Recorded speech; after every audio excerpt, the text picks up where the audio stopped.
You're listening to the RMPodcast, the official podcast of Red Moon Productions. Here are your hosts, Brandon Davidson, Keith Cheatham, and Sean Sebastian. Enjoy.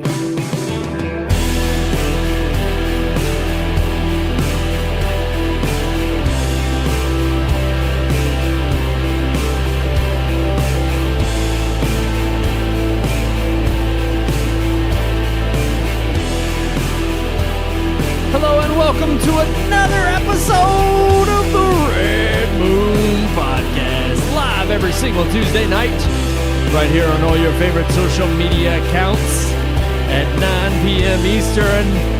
You can catch the audio version on Thursdays at midnight. I'm one of your hosts, Brandon Davidson, alongside our normal new host, Sean Sebastian. And oh, there's that empty chair over there. That's right, Keith's not with us right now.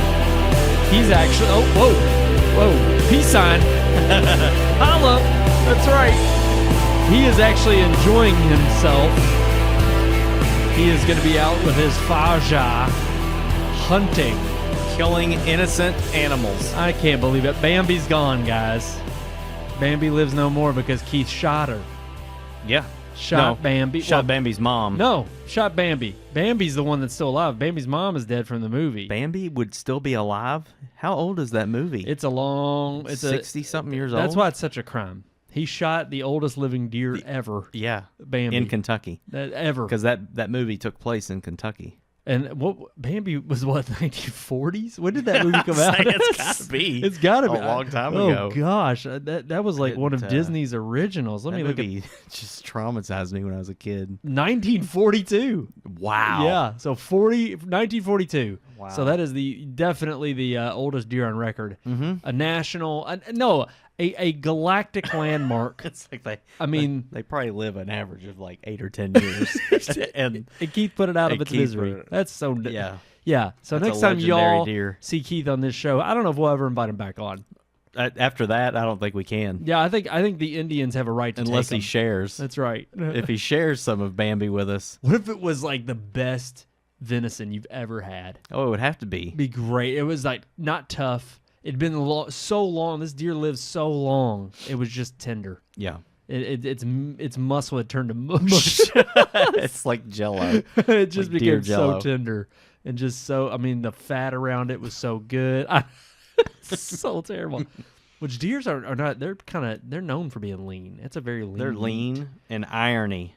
Irony, like really? they have like a bloody irony taste to the meat. I've had sausage. Mm-hmm. Deer sausage, like if you season it well, it gets rid of that. But yeah, and I mean, to me, that the way I had it, it was like a smoked sausage almost. It was like what a guy at work, he brought some in one time. This is back when I worked in like a machine shop, and I mean, it was good. Just eating with like a saltine cracker. Yeah. It was great. But I've had I think I've had deer chili, like the hamburger isn't really that. Doesn't really have that iron taste. It's mostly like the steak. Okay. Like if you get a deer steak, that does have a gamey taste to it. Again, you can season that out, but it just does. But I was gonna say you don't hear of it much because I think you guess, get used to it too. Really, I've had deer steak maybe twice in my life, and so if it's something that you bag a deer every year and you keep it in your freezer and you're used to eating it, then it's probably not that big of a deal. I mean, I know that's partly why. I mean, obviously part of the whole intent on hunting is population control, but they're also going to use it to eat, right, to enjoy. But I know too. I mean, one, that's the thing is it's not guaranteed you're gonna get something while you go out. Yeah. But I know this is something he looks forward to every year. He got like a 2-week period pretty much to go. For I think it's just for rifles. I think bow season you get like a little bit longer for deer. I'm not sure. I don't know the Kentucky state law. Yeah. But he's out enjoying that with his father on his grandfather's farm. So they got about a week's worth of good old time hunting out there, and he'll be back next week. He did write us a review for the movie that we're doing because we all got to enjoy and partake in this review. Yeah, let's just say we were at Sean's house about to enjoy. Well, we used to do it annually. We don't do it anymore. Yeah, it's getting harder to do it annually. We really don't need to. I mean, we've seen these movies a bunch, but we've had our famed Lord of the Rings nights in the past. Yeah. Like I said, back when I think we were all like more college age, we would all thoroughly enjoy getting together on a yearly basis. I remember like the first time we did it at your church. Yeah. Yep. And which actually in like the parsonage or something, right? Yeah. Sadly, that church is no longer. It's gone. No, it's gone. Yeah. But that was my childhood church growing up, and yeah, we did it up there. They had a nice sound system, and I took my TV up there because I had a basement, wasn't it? Yeah. And we would just get together, and that was pretty cool. It was awesome. It was a good time, and we kind of carried on that tradition. And then we all got lives and got busy, and it's harder to get together. We absolutely do the lake trip every year. Yeah, religiously. Yeah. So why don't we watch the Lord of the Rings each night while we're at the lake and kill have two birds with one stone? Lord of the Rings week. That's right, man. No, I think we would have to tack on. I think you'd have to almost make it a whole week at that point. And do like the first wave is Lord of the Rings night, one a night, and then or like you said, maybe add on an extra day and just do a Lord of the Rings day. Yeah, and then maybe we'd have to go with like the theatrical cut because I don't want to cut into like sitting out on the lake. No, I'm just saying. A cigar. Yeah, when we get back and we're crashing on the couch and stuff, we watch Lord of the Rings instead of 4 stupid movies. That's a tradition. Instead of Velocipaster, we watch Lord of the Rings, The Fellowship of the Rings, a masterpiece. Yeah, I don't know because every once in a while you throw in something like a hidden gem, like Legend. Yeah, we've never watched an actual good movie, and I'm sitting there on the couch halfway asleep watching Legend, and I'm like, "What is this movie?" And then that's kind of how I was with this movie that we're going to review. I know we haven't talked about it. I think that pretty much tells you what our overall opinion is. Yeah. We decided we got a screener. We told y'all last week that we were going to review either Here or Juror Number 2, Clint Eastwood's possible last flick. And he's in his 90s. It's safe to say it's over. But we decided to go with Here, Robert Zemeckis' latest. Yeah. It flopped and floundered at the box office, both the first weekend it came out and the second week that it was out, which is when we decided to review it. But sometimes movies flop and they're still great. True. So what did we think of this latest Robert Zemeckis film? Well, without further ado, you'll at least hear Keith's voice here. He's with us in spirit. That's right. Here is our review of Here.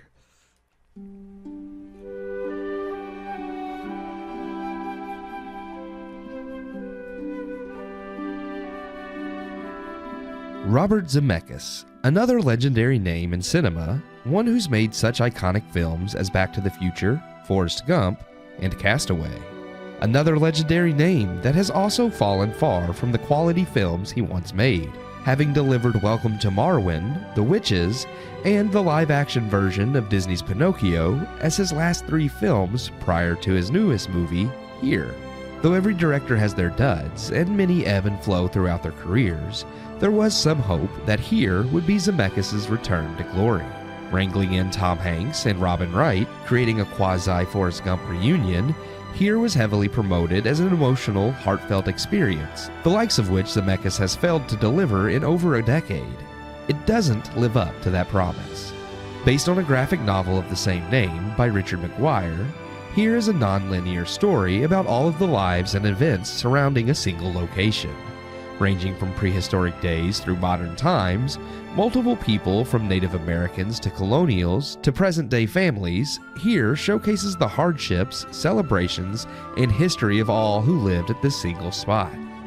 Making use of pictures within a picture often, something taken directly from the graphic novel, which features panels within panels to show what was happening during multiple time periods in the same location. The film's idea is intriguing. After all, how often do we go about our lives, living in our homes or passing the same location, never giving a thought to the millions of people who may have likewise lived, cried, loved in the same places?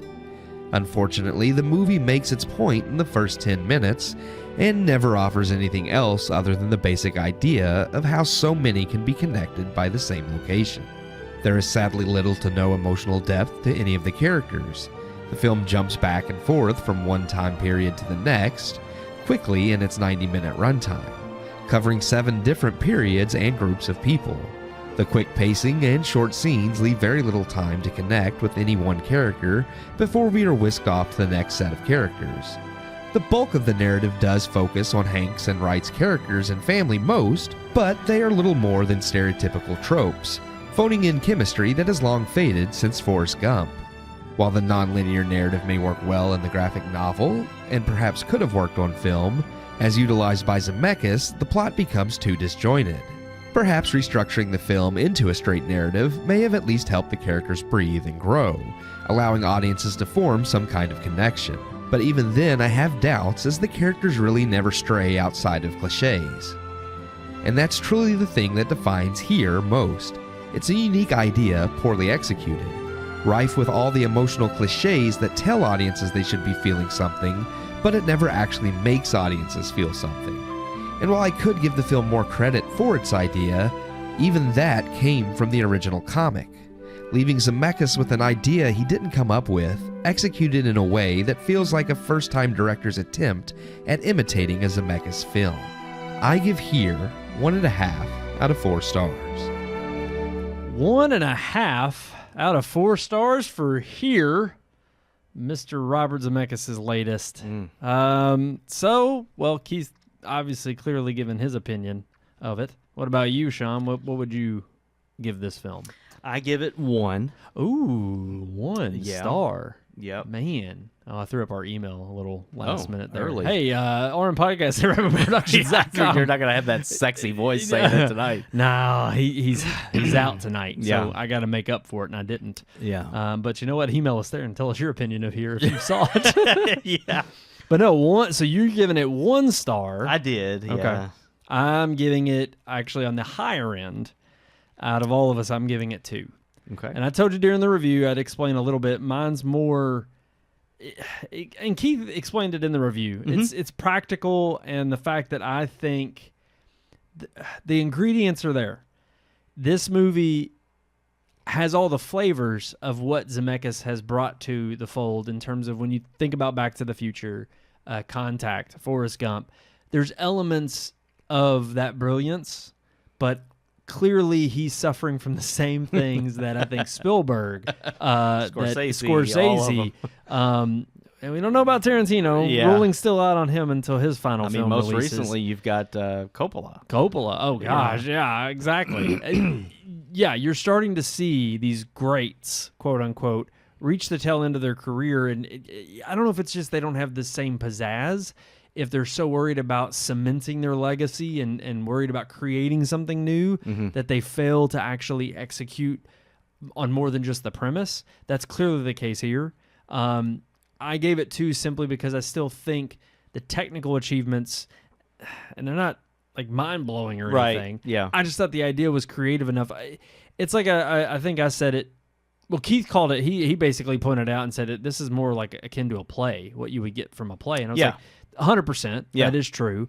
However, I think uniquely the one thing that film has is the transition between the generations that you can uniquely portray.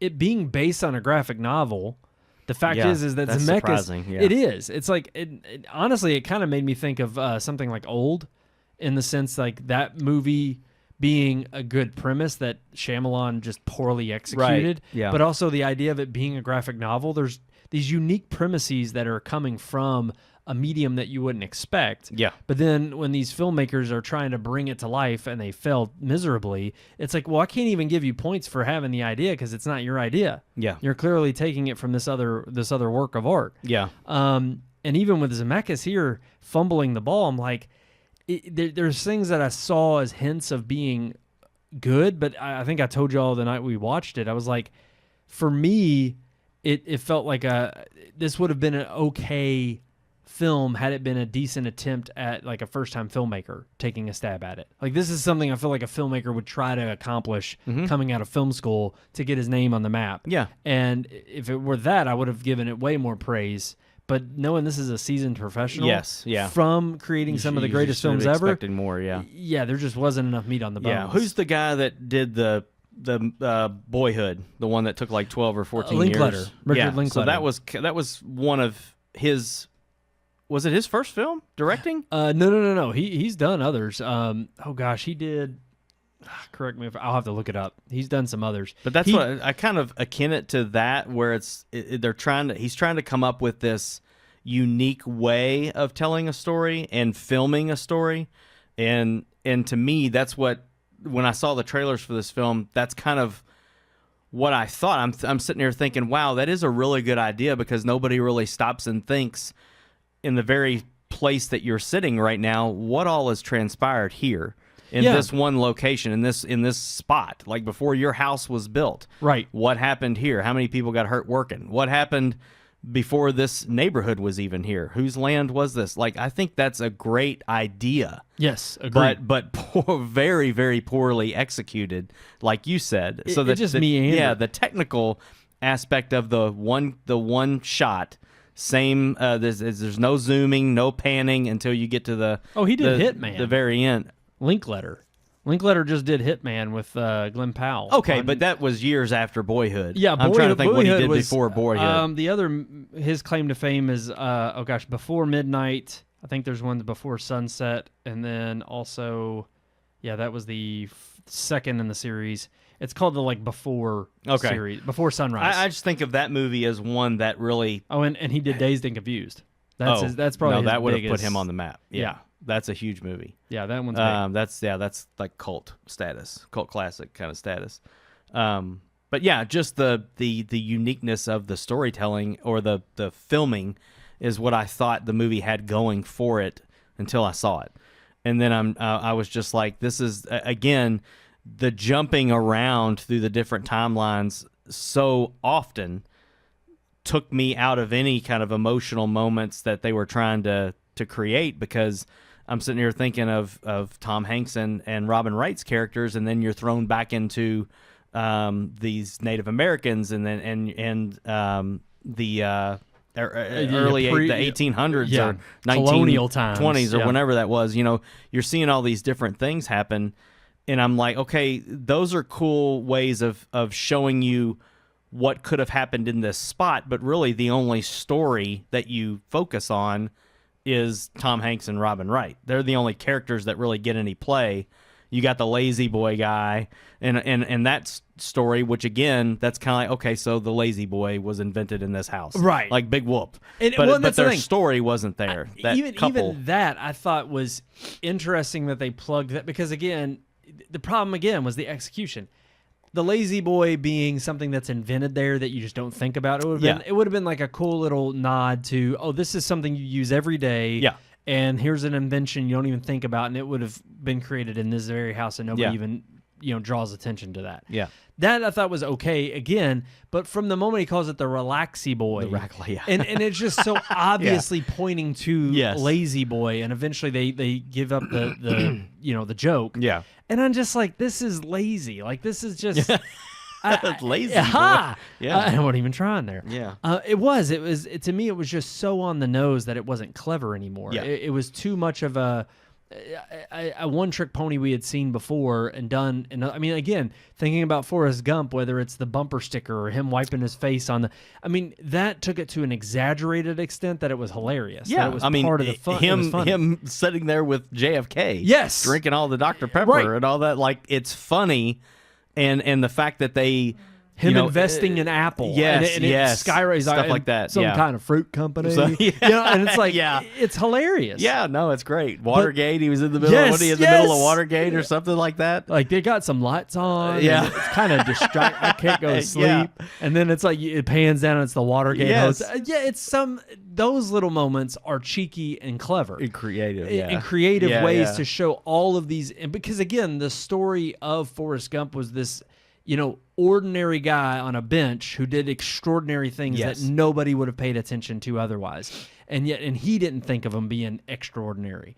And this movie kind of took the same premise with a location, but yet in its execution of how it tells the story, like you said, all these time periods, from the moment the freaking dinosaurs roam. Even that at first I was kind of like, okay, it was a little tongue-in-cheek in the way he uses it to just be like, we're going all the way back. All the way back, yeah. But I think I told y'all while we were watching it, I was like, I would have preferred had this movie kind of been a little bit more linear and not jumped around as much and just told more of a straightforward story so that you could see almost either all the different families that lived in this home or even up to a certain point where then one particular family carries on, and then you see, you know, maybe something from extraordinary circumstances and all these different people who pass through versus this one very ordinary family that ends up there. And yet, okay, there's these extraordinary things that happen to them. But even from the moment, and Keith called this, you know, out on the, when we were watching it, he was like, even tying in like influenza and them having a funeral in the home at that time period to then older, you know, or a current day new family being in the house and their maid dying of COVID. And I was just like, you're trying very, very way too hard to try to connect the dots here. Yeah. That it's either forced and not, it doesn't feel organic, or again, it's just way too on the nose that I'm like, I can't give it any credit. You either have to have a fully connected crash kind of scenario where all of these stories converge and meet in some unique way, or you have to just make it completely separate stories. Agreed. And I almost he feel like it would have done that better. He tried to do a little bit of both. Yeah. And it just didn't land. No. I'm like you though. I actually thought when with the trailers that the movie was going to be a little bit more linear. But then at that point, like we kind of all said while we were watching it, that it felt like a Broadway show. Yeah. It's kind of, if it was linear, it would be. I mean, it would be a better would have been a play. Yeah, it would be way better that way. And I just ultimately I thought that the characters themselves were not strong enough. I mean, even to the point where you see them go through life changes that I think you can associate with just even growing up or being an adult. But there were still moments too that I didn't feel natural or didn't feel like it made sense, even to the point where, minor spoiler alert, the point where Tom Hanks and Robin, Wright's characters split, it didn't feel, it felt forced. It felt like it was either, preachy in the sense that it was like, well, this inevitably happens because this is just where life takes you. But, they still wind up, together in the end and taking care of each other. And I'm just like, there were just little things like that where I'm like, okay, you can take that one instance and extrapolate it and make a whole movie out of a storyline. Yeah. But the fact that you're just trying to shoehorn it in here as part of this is just part of life and part of this story that this family went through. Yeah. It was like, okay, a little too late. Like I can't care about them deeply because you haven't given me things to care about. You didn't give me any breadcrumbs to follow along for them to arrive at this point and me think, oh, that's logical. Yeah. Because of the jumping around and because there isn't a lot of time built on this one particular couple, I just was left with, I didn't feel anything for them. I was apathetic. I really didn't care. I sort of cared about the one family we started with, which primarily focused on like, the war veteran coming home and they're buying their first house and this is a big deal for them. Yeah. And that's who it was. Paul Bettany and she's from Yellowstone. Kelly. I can't think of her name. Yeah. Kelly plays Beth in Yellowstone. The redhead. Yeah. And it's like they come in and this is their first big purchase and you can tell I'm like, okay, I had a little bit of a connection with them. And it started off in that direction of like, I want to know what happens and how this story unfolds. But then it just starts to jump around too much to try to be just sporadic enough to kind of land on some, again, how the passage of time, affects us all, and even in this one location. It was just a little bit too much. Yeah. I didn't think it needed it. And another failed execution, I thought, could have been done well, but it wasn't. And there were a few times in the film I think it landed. The pictures, like he has like wireframe picture or like picture frames come up on the scene to showcase like a lamp or a table in one particular spot, and he basically showcases that first before it transitions to that scene. I'm actually wondering if in the graphic novel I think it is. Yeah. To again, that's what it reminded me of. It reminded me of comic book structure, right? A little bit. So. And again, he does it to the effect that sometimes it transitions to something, or sometimes it's focusing on one particular object that just stays there and is like a snapshot of a given moment that he wants you to take note of. Yeah. There was no rhyme or reason for it that, again, I could follow along other than it just seeming artistic for artistic's sake. Yeah. And that, again, I have a problem with that at the end of the film, because if your film doesn't land overall, it's one more minor thing that I can nitpick that just works against it. Yeah. And that just seemed to be, unfortunately, the case with this movie. There were just so many things that didn't go right in terms of execution that overall at the end of it, it just seemed like a mess. Yeah, CG is another area where they didn't go right. Just the de-aging, trying to make Tom Hanks and Robin look young. I felt like They could have just done makeup in the version, because even as I was watching the trailer that you were using for the review, I'm like, it does look a little bit better than what we saw, just because we were kind of watching a low quality screener, right? That we got from the movie studios. That's right, completely 100% legit. But that was like one of the bigger gripes that I had was at times, even in that trailer, that Tom Hanks's his head movement doesn't match the body movement, and it's almost like it's just completely superimposed on another person's body, and it was just very weird. I know Tom Hanks isn't that skinny, right now, and I don't think he has been for a while.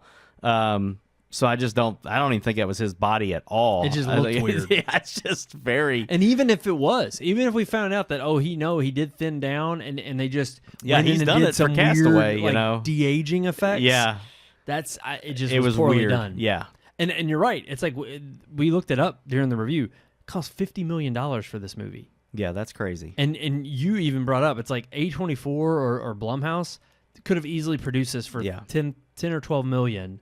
And they wouldn't be so in the hole, and they would have come up with other creative tricks to get the same effect. That again, obviously wasn't enough to persuade people to go see it in the theaters anyway, because it only cracked. I think its second week, it only made $2 million. Yeah, that's insane. That's nuts. $2 million in its second week for a Robert Zemeckis film. I mean, this is not somebody who's. Granted, he doesn't come out with a movie all the time, but he's a known name. Yeah, I mean, you throw out Forrest Gump, you throw out Back to the Future. So this is crazy. I just had to look this up real quick while we're talking about the budget. So Wes Anderson, Grand Budapest Hotel has so many set pieces. Yep. Animation. Yes. Like clay or stop motion animation. Yes. Yep. It has all kinds of stuff. $25 million. Crazy. He made that movie with $25 million, and this one cost $50 million. The only thing I could think you could even remotely possibly argue there is, how old is Grand Budapest Hotel? It's 20. I'm gonna say 2013, 2014. I'm trying to 2014. That's right. Yeah. So 10 years. And inflation. if you do look at inflation over the last 10 years, cost twice as much you to can make. maybe argue. Okay, I'll give you that one. Because of Biden inflation, we're at that mark. But again, if we're saying that it's equal, no, Grand Budapest Hotel is an amazing movie compared to 100% better. Exactly. Yeah. There's no doubt in my mind for the budget that this could have been made on a way cheaper level and done to way greater effect had you taken that creativity to the extra, the extra mile. Yeah. And I mean, look, this was one of our nitpicks even before reviewing this film of Zemeckis. We jokingly talked about his extent to which he relied heavily on he went on a CGI binge for the longest time doing Beowulf and Polar Express. Yeah. And I think he partnered with Peter Jackson on Tintin. Or no, that was Spielberg. Sorry. Spielberg did, yeah. But it's just like he was like on a CG crazy binge of just like everything had to be completely computer generated, even though it had like live action. He did people. the Nightmare or the Christmas Carol. No. Yeah, no. Yeah, he did that. He did. Yeah, he did Polar Express and A Christmas Carol. Yeah, with Jim Carrey. Yeah. And so he's using these actors who by name and voice and look, and they're using their presence. He uses Ray Winstone's look in Beowulf. He uses Angelina Jolie's look. Yeah. He doesn't really use Crispin Glover unless you want to say Crispin Glover looks like Grendel. But I will say he uses them, and yet then he was like, no, we need to make it CG. I mean, now granted, Beowulf, I guess, did well at the box office. I don't think the movie was terrible. I don't know. I own a copy of it. I thought it was. But it's weird that I'm like, it's just because. Yes. Yeah. Like, there's no rhyme or reason. That was the thing right now. Right. Back when 3D was big, too. Yes. That all of these movies were in 3D. Yep. So. And it's just crazy to me that I'm like, again, I feel like he's wanting to kind of. Stay relevant? No, I'll give him this. I think, and this is what intrigued me the most about here, and this is why I think I went a little soft and gave it the 2 stars. Because I feel like as an aging director, it's not about maintaining relevance as maintaining creativity. To me, that was the biggest mark I had against something like Killers of the Flower Moon with Scorsese. Not only long-winded and bloated, but clearly someone who did not have the ability to finesse their own film to say, oh, this is extra, or oh, this isn't needed, or oh, this is way too much here. Yeah. It really, whether he's high on his craft or, again, the right people throughout his career had enough to, the reins to pull back on Scorsese. They say, nah, you need I'm going to tell you the truth. This is too much. Because to me, Killers of the Flower Moon was clearly him going off, creating his passion project, doing what he wanted, and it failed miserably in terms of the box office and in terms of it being a movie that's even somewhat enjoyable. It's not. And so Zemeckis, I feel like, is at least trying to be on the edge of doing something new that keeps him young, that keeps him invested in telling stories in a new creative way. I give him credit for trying something. Again, I can't say it's completely original because he got the idea from a comic book. Right.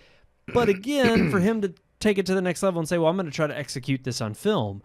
Okay, it didn't work out. Yeah. But I give you props for trying and for doing something creative. I'll it's give more him than a lot of are doing. So yeah, exactly. Yeah. Especially when we're considering the old guard that just have not been delivering as of late. They're really not trying anything new or fancy. And so and again, nothing to write home about. Not amazing, but he returned to Alan Silvestri as the score.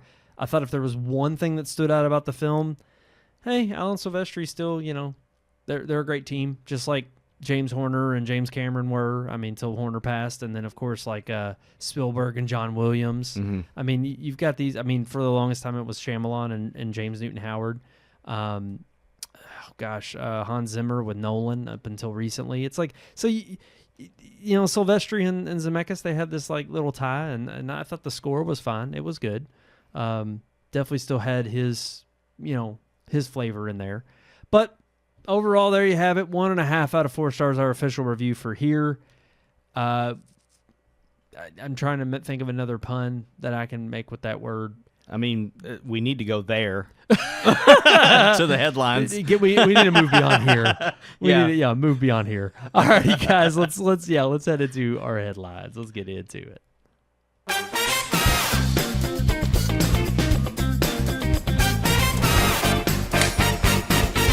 All right, let's talk about the headlines this week.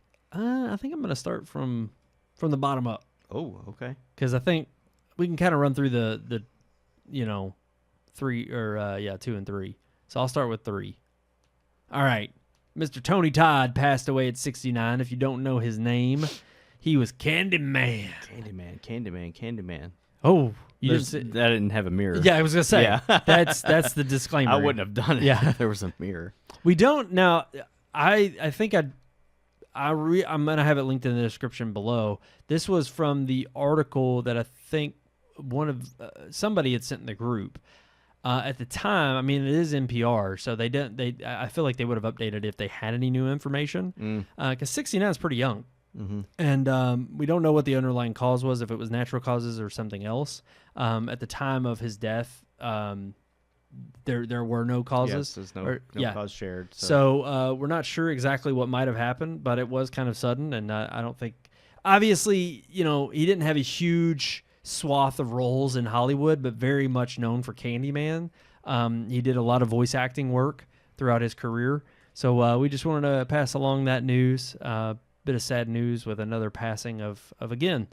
To me, he's going to be in the same level, not same level, I think probably a little bit a peg down, but in the same way that, Robert Englund is Freddy, the way, now I'm forgetting his name for Jason, the one that everybody... Oh, yeah, Keith would know that. He would. Wish he was here. Yep. Keith, speak to us. He would absolutely... Speak to us through the ether. Yeah. But yeah, I mean, I definitely, he's one of the cult favorites.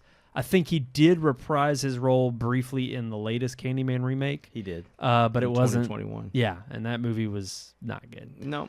It was definitely a pass. But, I thought he did a remake of one of the Romero films, but I'm I'm going back to try to see.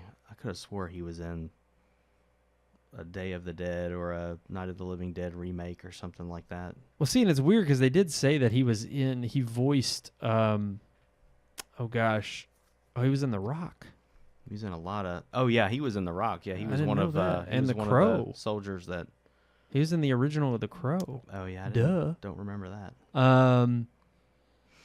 Yeah, I'm trying to. He was in Spider-Man. He played Venom in Spider-Man 2. Holy crap! The latest one that just came out on PlayStation.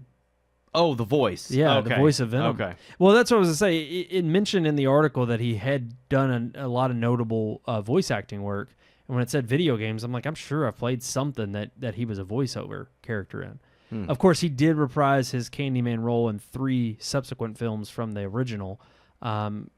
Clearly, kind of a one-off. I mean, really very much in terms of the...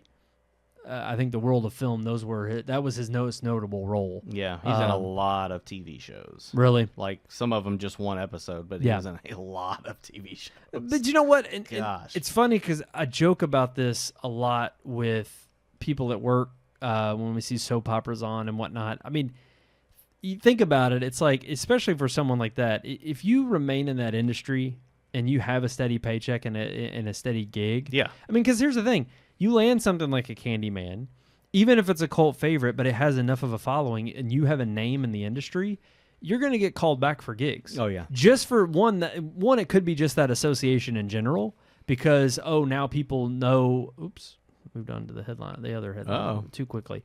But you're going to get known for that role that you pull enough weight that it's like if you can get just even the littlest amount of more like street cred to where if you're a name people pick out of, it's the same thing as landing an A role instead of a B role. And I feel like that's kind of what, if you can have steady gigs throughout your life and make a living out of it, why would you complain? Yeah. Whether you're a Tom Cruise or a Leonardo DiCaprio or a Brad Pitt, who cares? It's like if you got a steady paycheck and you're doing what you love. And again, I mean, from what I could tell, it was a very brief article that mentioned his passing. Seems like he had, loved ones that were close to him that said, he was very happy and, loved the life he lives. So I don't think you can be disappointed in that. Nope. Whatsoever. All right, now moving on to the next one. The teaser trailer for possibly the final Mission Impossible film just dropped.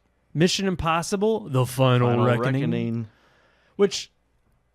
correct me if I'm wrong, was this not supposed to be a back-to-back release with the previous film of Dead Reckoning? Because I could have swore that when we originally dropped, Dead Reckoning was supposed to be a part 1 and a part 2. And part 1 was supposed to release one summer, the summer that it came out, that we went and saw it and we reviewed it. And then the following year was supposed to be Dead Reckoning part 2. Now, granted...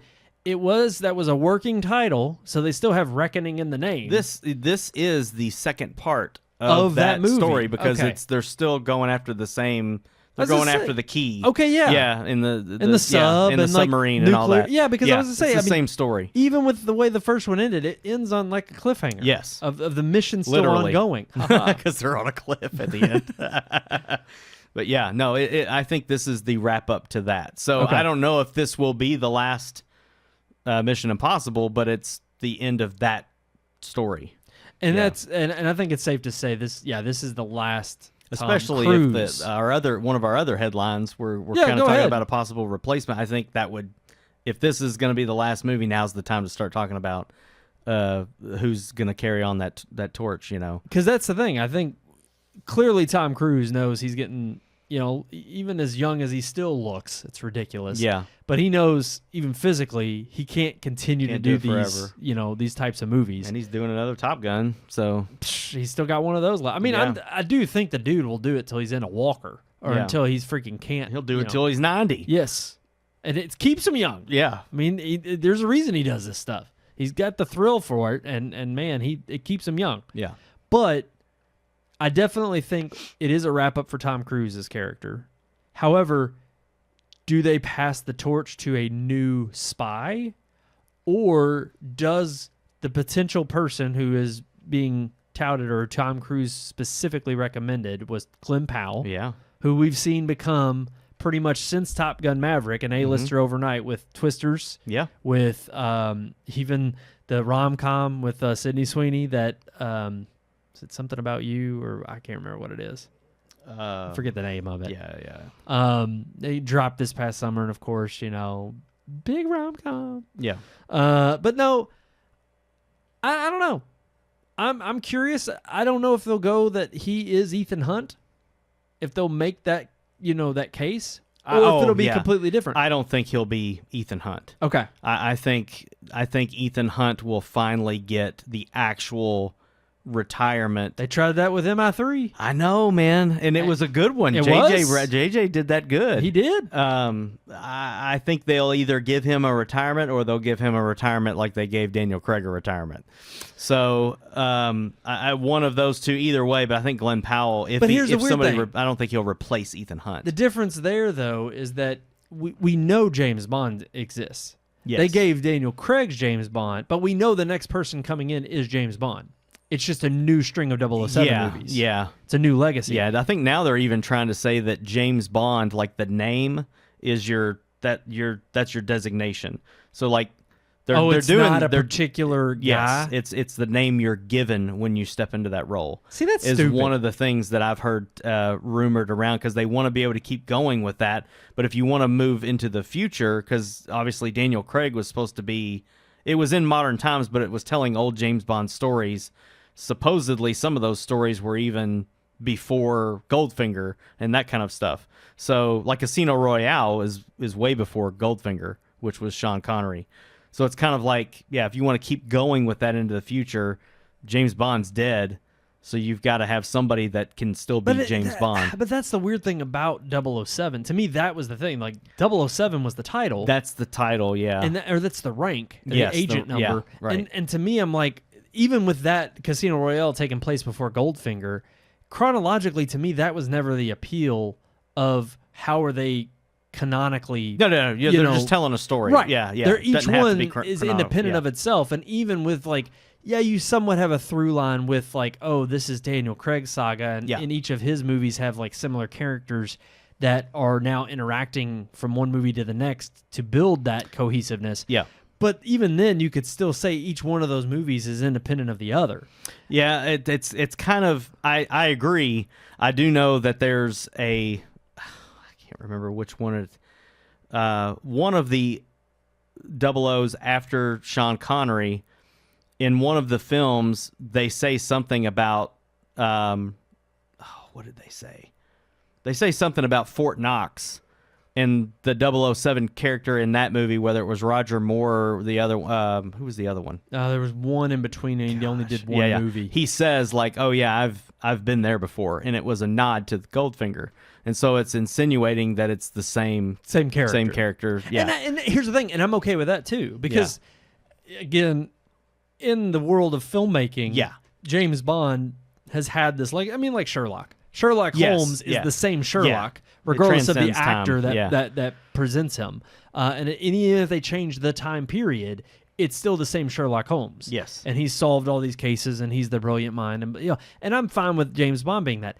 Could they do the same with Mission Impossible with Ethan Hunt, or are they going to go a completely different route? And like you said, truly give Ethan Hunt, who is Tom Cruise, because here's the thing, Mission Impossible was not a thing till they made it with him, and they had this supposed send off with 3. It used to be a television show, right? But yes, but it was never like the franchise became a thing. Yes, with Tom Mission Cruise Impossible and Tom Cruise, and then you had pretty much up to 3, and not before franchises were a thing. I mean, really, if you're talking that. You really are talking about maybe like your Batmans having different iterations or James Bond, but you didn't have a franchise that was like solidified. Yeah.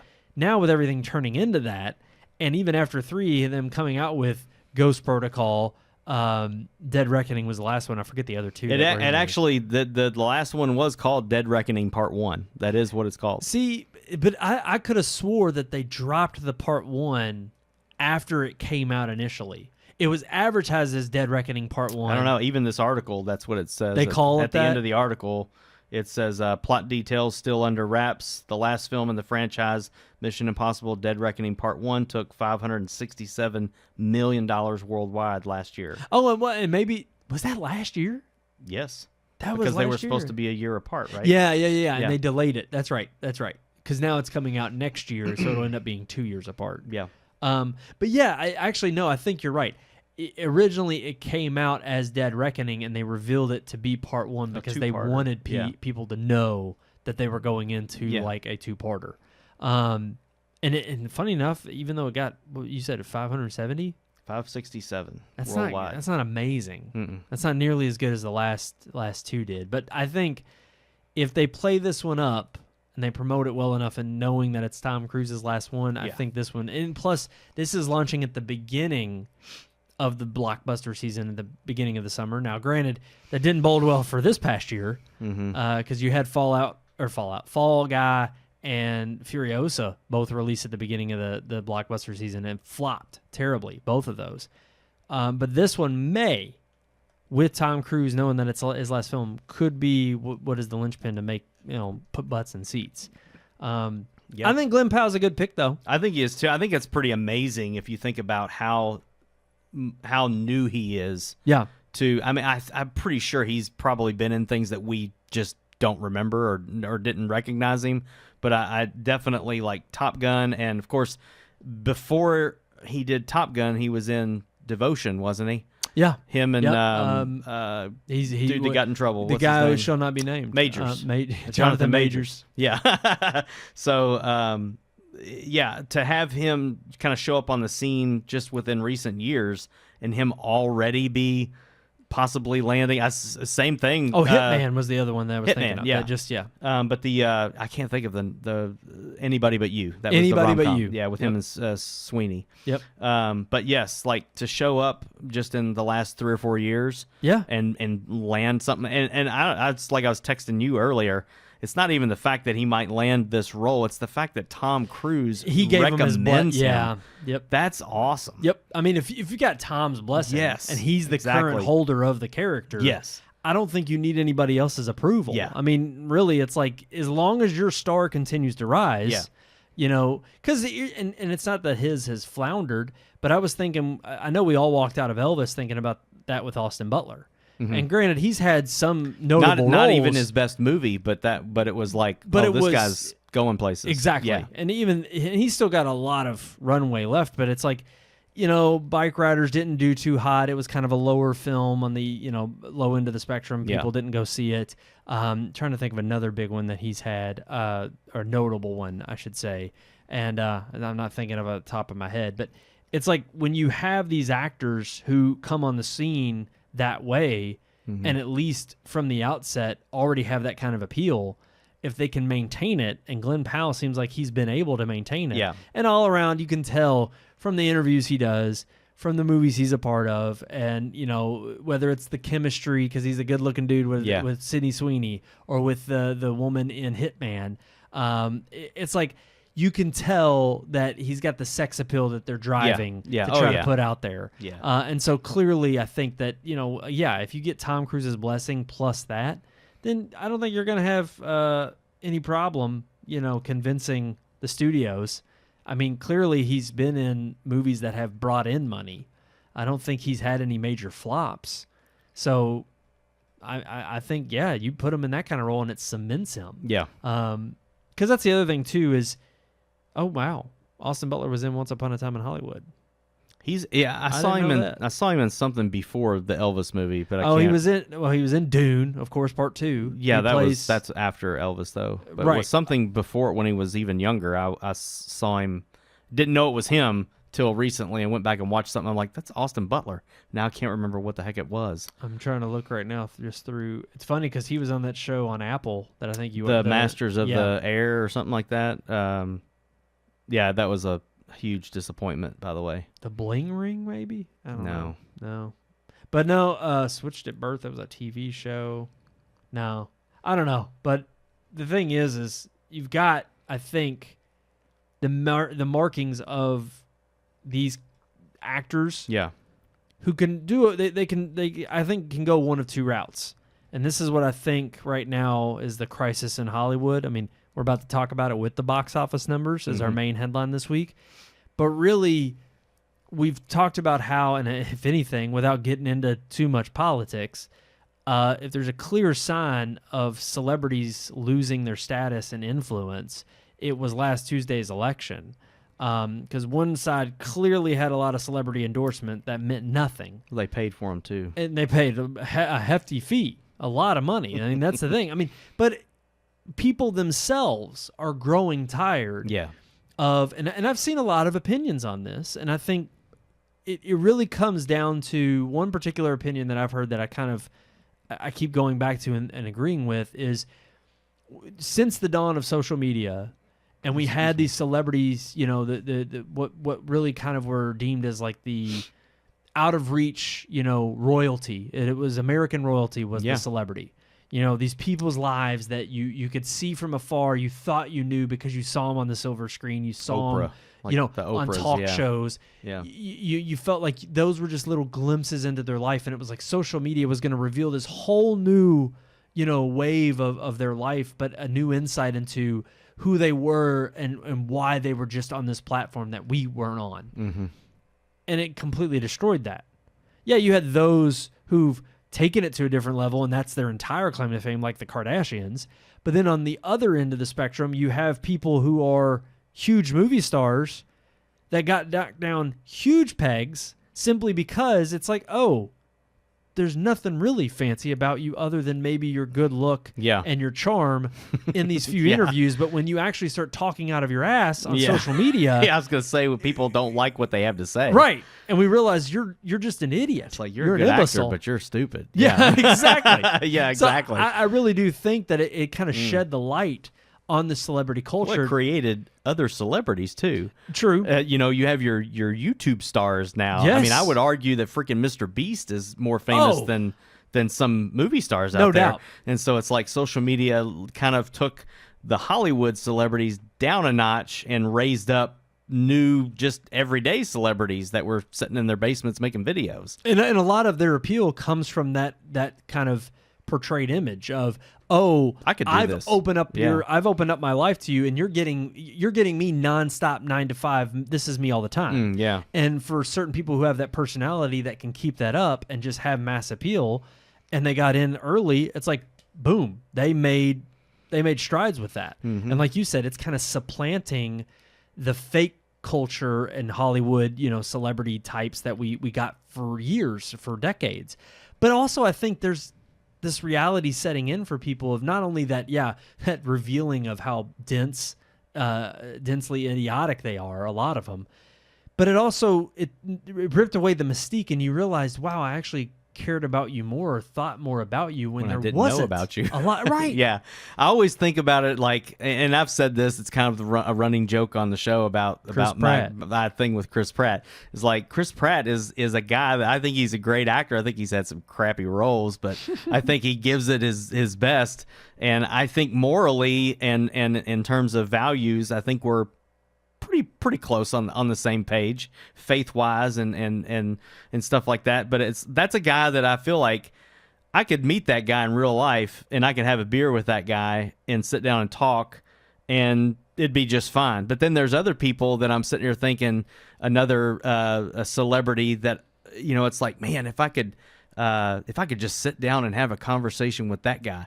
Then you see what they post on X or on Instagram or whatever, and you're just like, I don't want to sit down and have a beer with that person. Exactly. Like, we would have nothing to talk about. I'd hate that person. 100%. Sitting across from them. And that's what social media has kind of done to the celebrity status. In my opinion, I feel like that's one of the reasons, like what you insinuated about the election, is that the celebrity endorsements don't really mean crap anymore to people don't. Because we know who they are. It's like, I don't really care if you say this. Actually, it's more like if you say this person's the right choice, then I don't want to vote for them. Real quick, I'm going to keep talking. I'm actually going to go check. I don't know if we are streaming right now. I'm not sure why. Oh, okay. I need to check to make sure. Keep talking. Yeah. I'm just going to double check. We're having some technical difficulties here, just like Hollywood. I'm going to try to jump on Facebook and see if we're live on there. if we're streaming live right now and you have the capability, send us a comment on Facebook or YouTube. Let me see if it pops up on here. We are now on Facebook and YouTube. Were we not? No, we weren't, because Restream. I love this platform. I'm on Restream right now, and it's all check marks. Yeah, so. well, now it is, because you have to put in a description in Facebook, or otherwise it won't stream. So we were live on Rumble this whole time. We weren't live on anything else. Great. We've been streaming to Rumble live, so our entire episode is on there. But now you'll cut into the middle of this episode. There we go. That might be why there's 0 people watching. Yeah, right now. that is exactly what it was. Wow. Okay. And thank you to Brian for pointing out. He was like, "No show tonight." So I didn't see his text. He just texted you directly. He texted us. Our group. Okay. I got my do not disturb on, so that would be my. But yeah, that might have been why. So Rumble has been seeing us this whole time. You can catch the whole episode over there. Obviously, now you can join in with us on Facebook and YouTube.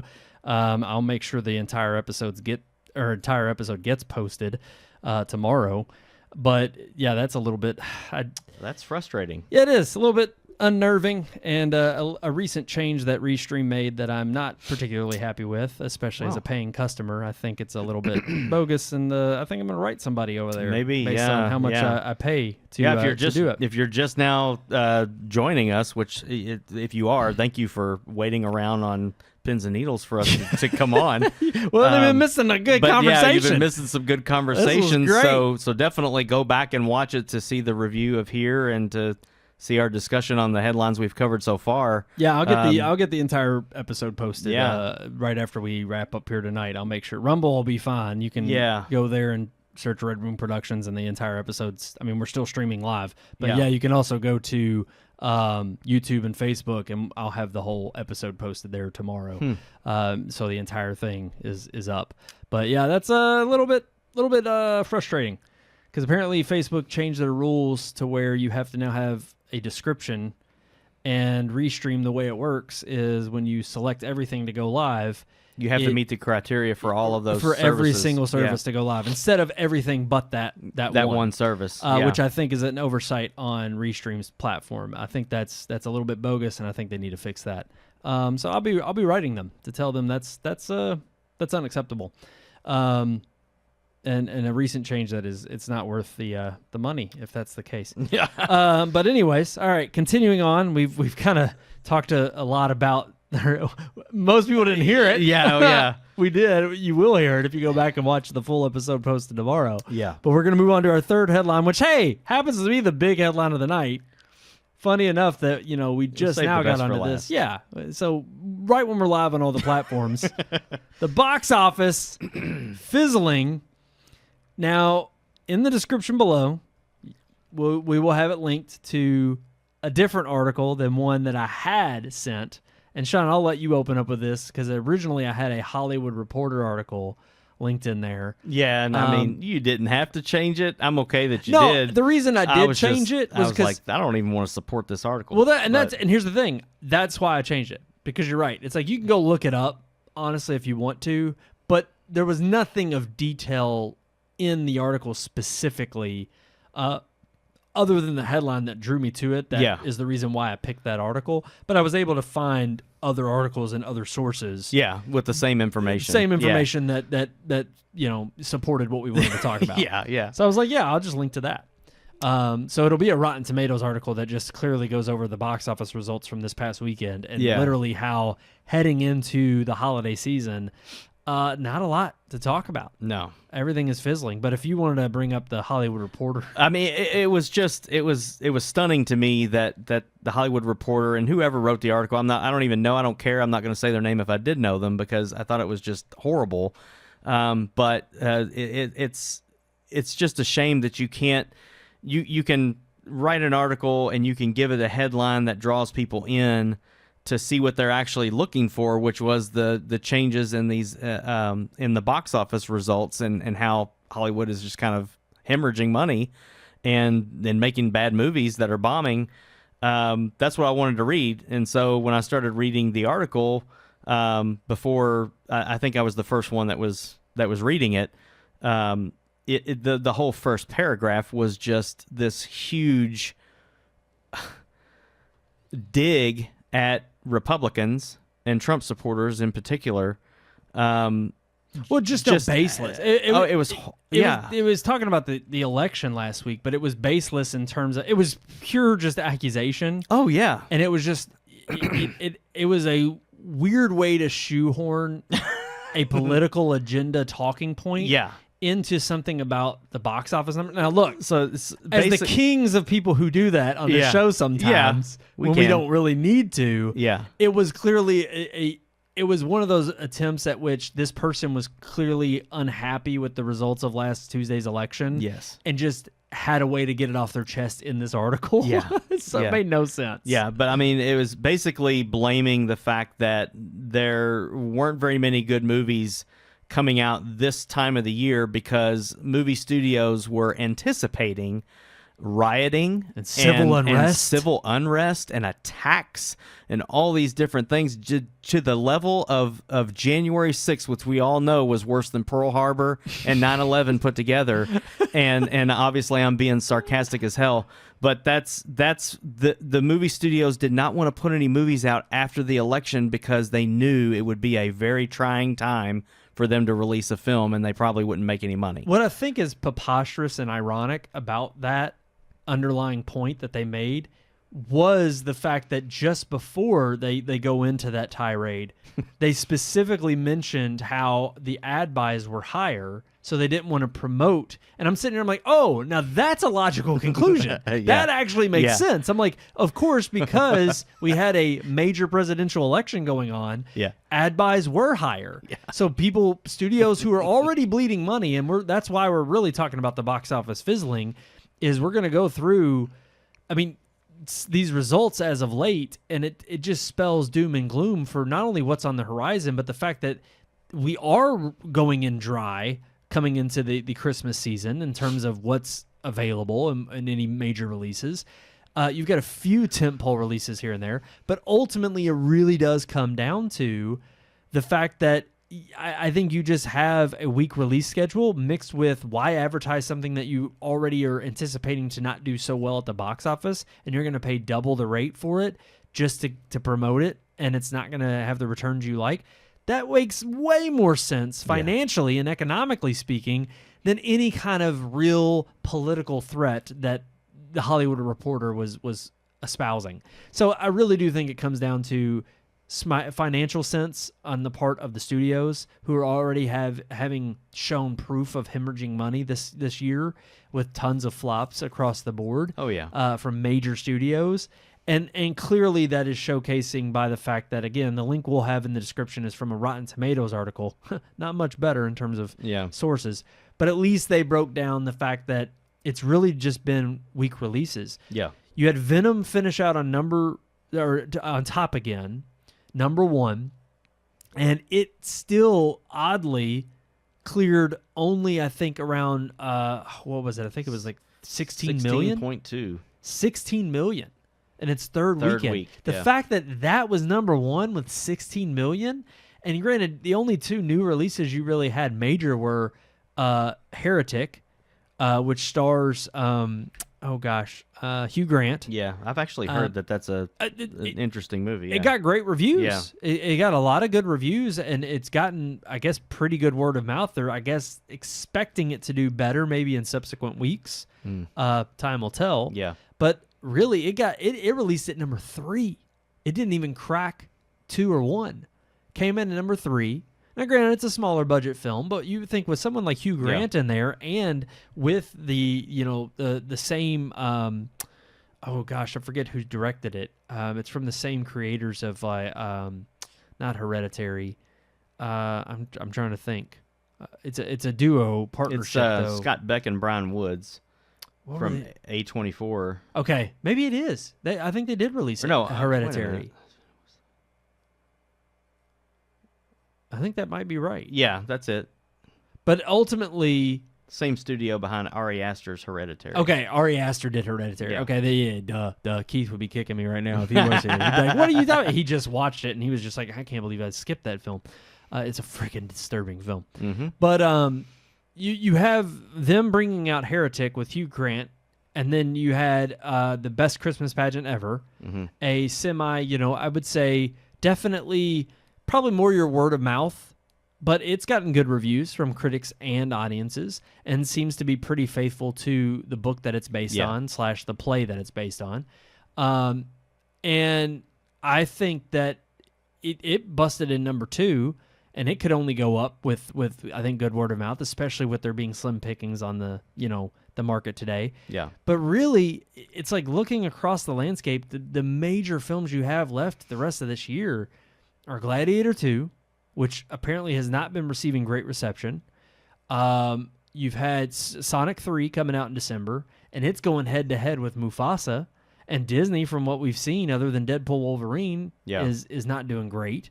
So, I mean, with those being your major films left throughout the rest of the year, I think it is safe to say that it's pretty bleak. I mean, I know we were having hard times. That's why. Yeah, it's been a struggle to find something to watch. To review each week. Conclave, that's out, which we saw the trailer for that and thought, okay, that looked interesting. Apparently it's done better than expected based on, how many theaters it released in. $6.5 million opening. And I think it was only like a $10 or $12 million film. It wasn't expensive. And it's got Ralph Fiennes in it, so I think you've got some heavy hitter there in terms of trying to pull in that star. And it's done well with the audience it was going for, which is that older skew. But definitely not a heavy hitter by any means. I mean, again, when you've got Venom, which came out to pretty lukewarm reviews. I mean, we didn't review it favorably, but clearly it's got an 80-something%, crit or audience score. Yeah. It's doing well where it needs to. It mentions here how it was a 50% drop from first weekend to the second weekend. And that means it only made like $4 million the first weekend. It made $2.43 million its second weekend. So it only made wow, 4 or 5 the first weekend. That's awful. Yeah. That's really bad. Yeah, that's really, really terrible. I mean, and again, with someone like Tom Hanks, Robert Zemeckis, that's just you don't expect that. You expect a little bit more coming out of that. The name alone should draw enough people to see that movie. But so, I mean, what does this bode well, or does this bode well at all for I mean, what's to come in the new year? I don't know. It's just amazing. Terrifier 3 has made more money so far than We Live in Time, Here, Conclave, Heretic, and Venom: The Last Dance is not even the highest. Actually, Wild Robot is the highest. I believe that in the last few months. But yeah, Terrifier 3 beat out at least 5 of the movies that we mentioned, and that's a B movie. Yeah. Well, and I don't just even know. Gore fest Halloween and that's movie. the weird thing. I think from its successes of 1 and 2, and now this one, I honestly think you can move it out of the cult favorite status. That's true. Into, yeah, it truly is. It's made a name for itself. Right. It's got an audience, just like Channing Tatum. Gambit, he made a name for himself. Well, and oddly, those others you mentioned too, Wild Robot. Yeah, I would think, to me, if you consider the last few successes we've had, it would be probably Wild Robot, Venom, and Smile 2. Yeah, we didn't review the Wild Robot. No, did we? Yeah, we didn't. It wasn't bad. That's what I've heard. I've heard it was me and great. The kids liked it. Yeah, it wasn't bad. So I mean, but even those, it's like their biggest hits. Yeah, clearly, Deadpool Wolverine is this year's winner. Oh yeah, as far as how well it did and its sustained power, but regardless of that, you've had a few other really lukewarm entries that have served to do the box office well, but not good enough to, I think, get Hollywood out of hot water. No, I mean the Red One, that movie's coming out. It's got a $200+ million budget. That's insane. And they're expecting that to open. I think honestly, they wanted to open at least $60 million. That's their high hopes, and I'm like, 60. That's this coming week. Yeah, that's this weekend. We're reviewing. That's an Amazon movie, but I mean, it's Amazon MGM. It'll be in theaters, I'm assuming. Yeah, but it's an Amazon MGM film. Well, we know how great they did with Rings of Pooh. Oh, right, yeah. Yeah, I mean, Amazon knows where it's at. It's like they tackled Token, now they're going to tackle Santa Claus.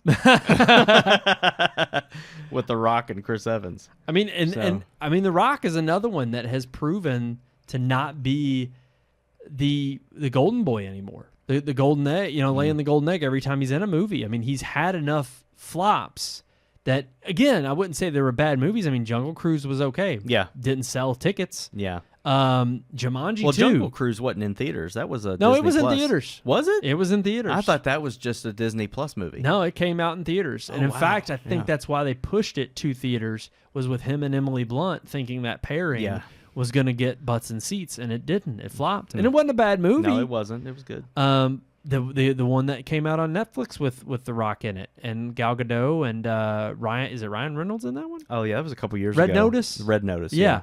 Not a bad movie. But again, yeah. I mean, that was straight to Netflix. Yeah, you could argue maybe. I mean, that's the problem with Netflix. They spend $1 bazillion and we never know if it's worth the payout. Yeah. They always say it is, but of course it always is to them. Yeah.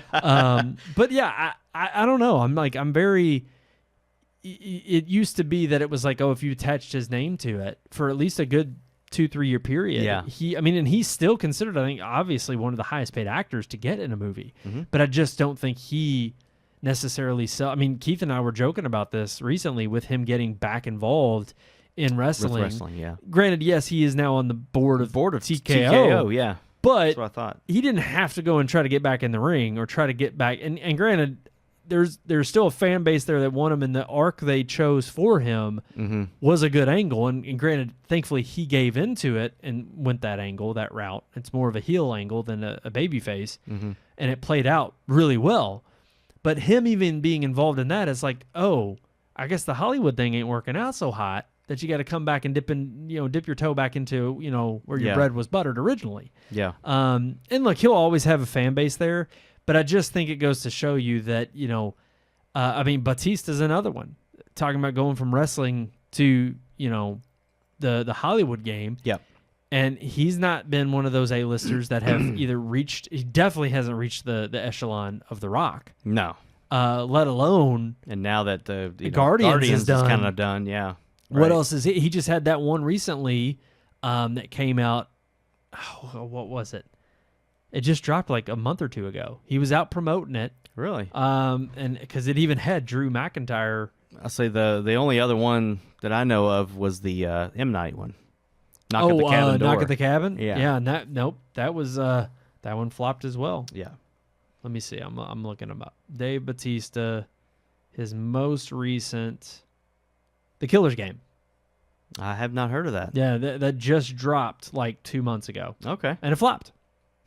And it was supposed to be kind of like an action comedy. Yeah. And it just didn't do much at all.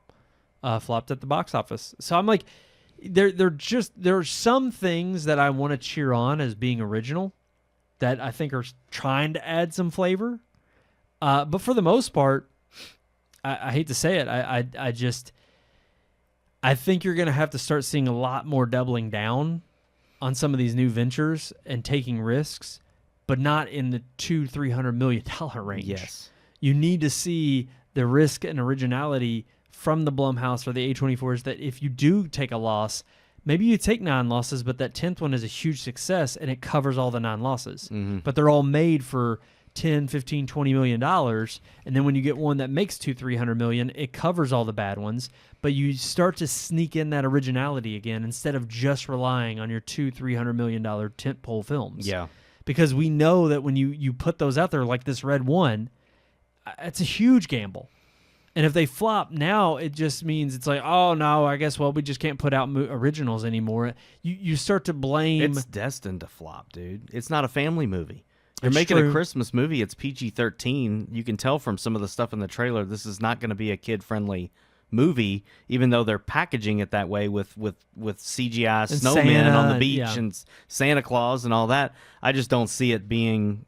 No, I agree. No. I agree. I think it skews way more adult than are going to be willing to watch it. In fact, what do you think? Have you seen the trailer for that Jack Black one? Oh yeah, With the the Satan Satan movie. Yeah. What in the hell? I'm the one who shared it. I think I shared it with you. Oh, yeah. What that was the hell? insane. Yeah. I'm just like, are you serious? Yeah. Let's make Satan your friend. Right. That's exactly what the movie does. Yeah. It's like, oh, Satan's just this big, fat, cuddly guy that'll give you whatever you want. He gets no love and attention because no letters come to him. No letters come to Satan. But when one little stupid kid can't misspells spell, the name. Yeah. Yeah. And it just... So it's called Dear Satan is what the name of the movie, I think, is. Instead of Dear they're trying Santa. to pitch it as like, what, a kid-friendly movie? Oh, yeah. A Christmas film? Yeah. What no doubt. in the world? Mm. I'm just... But they wonder why the box office is fizzling. They wonder why people don't want to show up. And again, this kind of goes back to our previous conversation, which again will be made. You can watch the entire thing on Rumble because we were streaming to Rumble this whole time. Yeah. But you will have the full episode available on Facebook and YouTube and all of our other platforms available tomorrow. If you missed the Mission Impossible talk, but we were talking about celebrities and the fact that their appeal is waning. Because we see too much of them. They're so disconnected from everyday life. And I think that's the problem with Hollywood in general is they're not they're imitating the essence of what it is like to be a normie, to be one of us. And they used to actually be so good at getting down on that level and knowing and being able to appropriately adapt what real life struggles were for normal people. And you still get it from time to time. I'm still amazed that, yes, as hoity-toity and elitist as the Academy is, there's probably one or two films that get nominated every year that I can look at and say, oh, wow, that perfectly sums up a real human experience. Yeah. That perfectly connects to what I could... I mean, most people don't go see them because they're always the obscure ones that are low release anyway. But you still have some of those that do make it through. But it used to be that, again, think of a When Harry Met Sally. Oh, yeah. It's a rom-com, but it's appealing on so many different levels. We just reviewed that last Christmas when we did our I think it was like rom-coms. Romantic. Yeah. Yeah. Christmas films. And yet, you just don't have movies that relate on that level to such a degree that they become cult favorites or that they penetrate the culture in such a way that it's like, oh, this is something I can return to because it appeals to me and so many others on a level. It's like Hollywood is completely disconnected from that. Yep. They're just so disassociated from it. Yeah, they don't make films that are what we would call like timeless. No. Anymore. Like even when we were doing our multimedia segment with the influential films. And we all mentioned several of those kind of films that just draw you, that are good for every generation. And I think the last one of mine was The Breakfast Club. And that's one of those movies. It's not a Christmas movie, obviously, but it's one of those movies that I think that spoke to everybody in the 80s and the 90s and 100%. The 2000s. And it still speaks to people today. Yeah. So I just don't think Hollywood is... are they capable of making films like that? Like you said, we see some...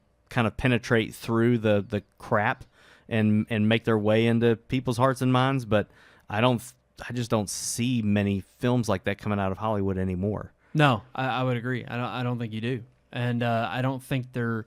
Again, I think we're sending the message with our pocketbook. Yeah, I think that's again like going back to the article that we didn't want to link or whatever. It's like. You're making excuses. It's one thing to take this election and all this stuff and use that as an excuse, but before that, dude, COVID was over in 22. Yep. I mean, to me, it was over 21. Shortly after it started. But it's like they've been blaming box office numbers on COVID still today. Well, it's like what else are you going to blame it on? Strikes, COVID, Donald Trump now? I mean, what do you got? It is their linchpin for pre-pandemic is what they go back to. And I'm like, okay, if you want to use that as a signifier of like, okay, this is when the shift changed dramatically, but what was the cause of it pre-pandemic? I mean, if trends were already heading in that direction and the pandemic just exacerbated it, then you really do have to, like you said, you have to have a real logical way of it. And here's the thing, you can have those articles come out and they'll have their own opinions and they'll shoehorn that crap in there because it gives them brownie points with either their reader base or even their boss and what they want to spew. But the executives in these major studios, they have to have a real come-to-Jesus meeting because the writing is on the wall. Mm-hmm. They only have so much money they can fund these flops for so long, whether it's hundreds of millions of dollar flops or even the smaller flops, because people just aren't going back to the theater. There's nothing to entice them. Yeah. That, one, you have anything worthwhile to go to the theater and see. And so they consider anything that draws people in as like this gravy train of, oh my gosh, we hit it, we got a silver bullet, and either we're going to replicate this a million times and beat you with a dead horse, when it really could only be it actually just, you had the secret ingredient that one time and there was just some secret sauce there, and it just happened to land at the right moment at the right time and it just hit. Or you're going to have that opposite reaction of, oh, how do we sustain this? Which is the more economical, rational approach that most people in business would take. And even though, yes, you could argue the studios and multimedia in general, it's a collective of pushing the boundaries forward and being innovative, but also, again, you can't lose that humanity. You have to have a balance of how do we still appeal and show you something that you have never seen before, you didn't think about it in this way, but also how do we relate to you on such a level that we don't think we're speaking or preaching at you and above you. And that's where Hollywood has just lost. And I mean, the only way in which they've succeeded to any extent in being somewhat neutral is in family films. Whether it's Sonic 3 coming out that is going to be a sure thing, whether it's The Wild Robot, any Pixar movie, and even Pixar's waned because of Disney shoehorning I was going to say, their last agenda. several family films have not been what I would consider a family film. Exactly. And that's the thing. They've lost the battle when you already have your parents questioning, oh, I have to pre-screen this before I take my kids. Right. out. Yeah. That's a problem. Yeah. That's a problem for Disney. That's a reputation that you now have to recover from. Yep. And they do not want to be in that role whatsoever. But hey, you got yourself there. And I think Hollywood writ large is in that boat. Mm-hmm. They're in the boat of you've got to you've dug your hole, now you got to dig yourself out. And it's going to take a long time to build back that reputation. And, kind of going back to what we were, my last point is, when we're talking about Glenn Powell and Tom Cruise wanting to pass the torch, I think you may start to see at least Hollywood embracing certain celebrities that are willing to be not a blank slate, but an approachable, charismatic, much in the same way Tom Cruise was. Look, we know Tom Cruise from, yes, his jumping on the couch at Oprah or his Scientology rants, but you know what? Other than him defending himself for his freedom to believe what he believes, he doesn't espouse it out in public in terms of trying to beat you over the head with it and make everybody a believer. He literally goes out there to promote the movie he's in and talk about the movie he's doing. Doesn't endorse no political candidates. Exactly. He is what you would consider to be a classic old school movie star. And really what we would say is the last of in his existence. But could we see Hollywood trying to now replicate that with a new up-and-coming generation? With someone like a Glenn Powell or an Austin Butler, who may try to pinpoint, let's move away from the Rachel Ziegler's. Yeah. Let's get away from these people who think this is going to be a chance to take their stardom and promote their social cause. Yeah. Let's get rid of that mentality and not look for those stars, but let's actually promote the people who actually want to do this as their job and create a positivity that now exudes from them being in this particular role to, oh, I'll go see anything they're in just because I like them as a person. Mm-hmm. So I don't know if Hollywood will cultivate that attitude and start pushing it, or at least picking people who already know how to inherently portray that. But maybe that is the direction they take, because they've got to do some healing, because right now these box office numbers are abysmal. Your classic directors and pulling back on 20-year-old films like Gladiator with Gladiator 2. And throwing out the trailer, the first teaser with rap music in it. I know. Not boding well. We'll see. We'll have our review. We got Red 1 coming out this week, but still, it's interesting. One of the highest grossing, it may have been the highest grossing film this year with Deadpool and Wolverine. Yeah. That was, and to think that your highest grossing film of the year is not only rated R, it's a movie that has 200 and something F words in it, and it's about two guys wearing tights. Yeah. I say, it's funny, but it's the two guys that are in those tights. Yeah. That drew in the people. True. Yeah. And you get the movie that fans wanted. Right. You didn't get a bunch of woke nonsense. you got the comic book characters you went to see, Yep. not mixed in with all these different agendas. Yes. So I think that was the perfect combination. But Hollywood looks at that and says, "Oh, we can, every film's going to be like that now. It's all picking back up." And it's like, no, you made one good movie, Right. Like that's you got to And keep not doing every that. movie can be that. Yeah, right. Again, I go back to that secret sauce argument. Like, to me, that has to do with Ryan Reynolds and Deadpool and that character and what they were able to create, and still having it buttressed with 2 other films that came before it. Yeah, true. And again, like you said, appealing to the fan base of knowing who you're trying to, well, they didn't call their fans stupid. No. and incels. Right. They didn't talk down They to loved them. their fans, is Right. what they did. And their fans loved It them paid off. to $1 billion+ That's movie. right. That's right. exactly.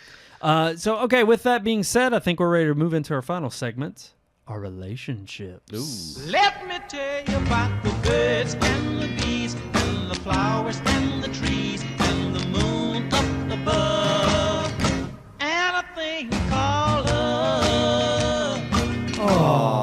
That's right, our relationships topic. Getting a little personal I heard tonight. Keith in there awing. Oh, It's almost like he was here. I know. You know what? He'd be. Well, I'm disappointed. He might have a story to tell on this one. I don't know. I don't know. We'll have to. Keith, are you there? Are you there in your shirt? No, he's not. What if his shirt just started going doom doom doom doom Oh, like his man. heartbeat? That'd be creepy. Yeah, that'd be crazy. Or like even a brush of air just went, and it Just rippled. smelled like Keith. It's like, ooh, beef and cheese. I always say that because it's an elf line. That's funny. But Okay. I'm disappointed because he would have been the first person to try this, and it would have worked tonight. Did you see something working over there? Oh, oh yeah. He never lets you. He never lets you do it. No, So he always turned it away from you. he does. He He- cocks it that way. Like he doesn't even. He's like, that's mine. I know It's it. my soundboard. I know. And see, I'm not quick enough to really get it.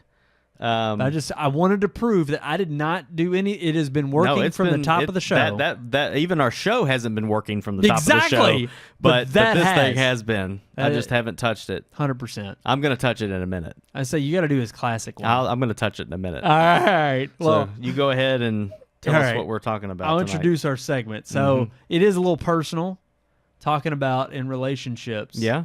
When you got rejected by a girl. That was for you, Keith. There it is. There it is. That's probably how you would have been feeling. You looking for the other one? Yeah. There. Could have been feeling that way too. Yeah. Like, well, all right. Just moving on. See, Keith always gets it. He gets it when he's not talking. That's True. when he can focus on the one that he wants to push at the right moment. But then there's It's hard times, to too, do when you're talking, and then it's like that's why I respect the director. I understand you got to talk and push the button. It's crazy. and do it. Yeah, I get it. And sometimes he'll push it too, and then, like he's been thinking of where to hit it. Oh yeah, And he also knows too that he just pushes the ones just to be annoying. Yeah. It's like Sometimes. we love you, Keith. Yeah. We know that's what you do. So rejected by a girl. Yeah. I do. I have a story. If You do? Only if you do. I've got one. Okay. Y'all know mine, but Oh yeah, I think I remember that. yeah. Yeah. Okay. So you go first. I'll go first then. So in was it 7th or 8th grade? In the eighth grade year at Stewart Middle School. Oh, wow. Okay. I had I know we all went to Stewart.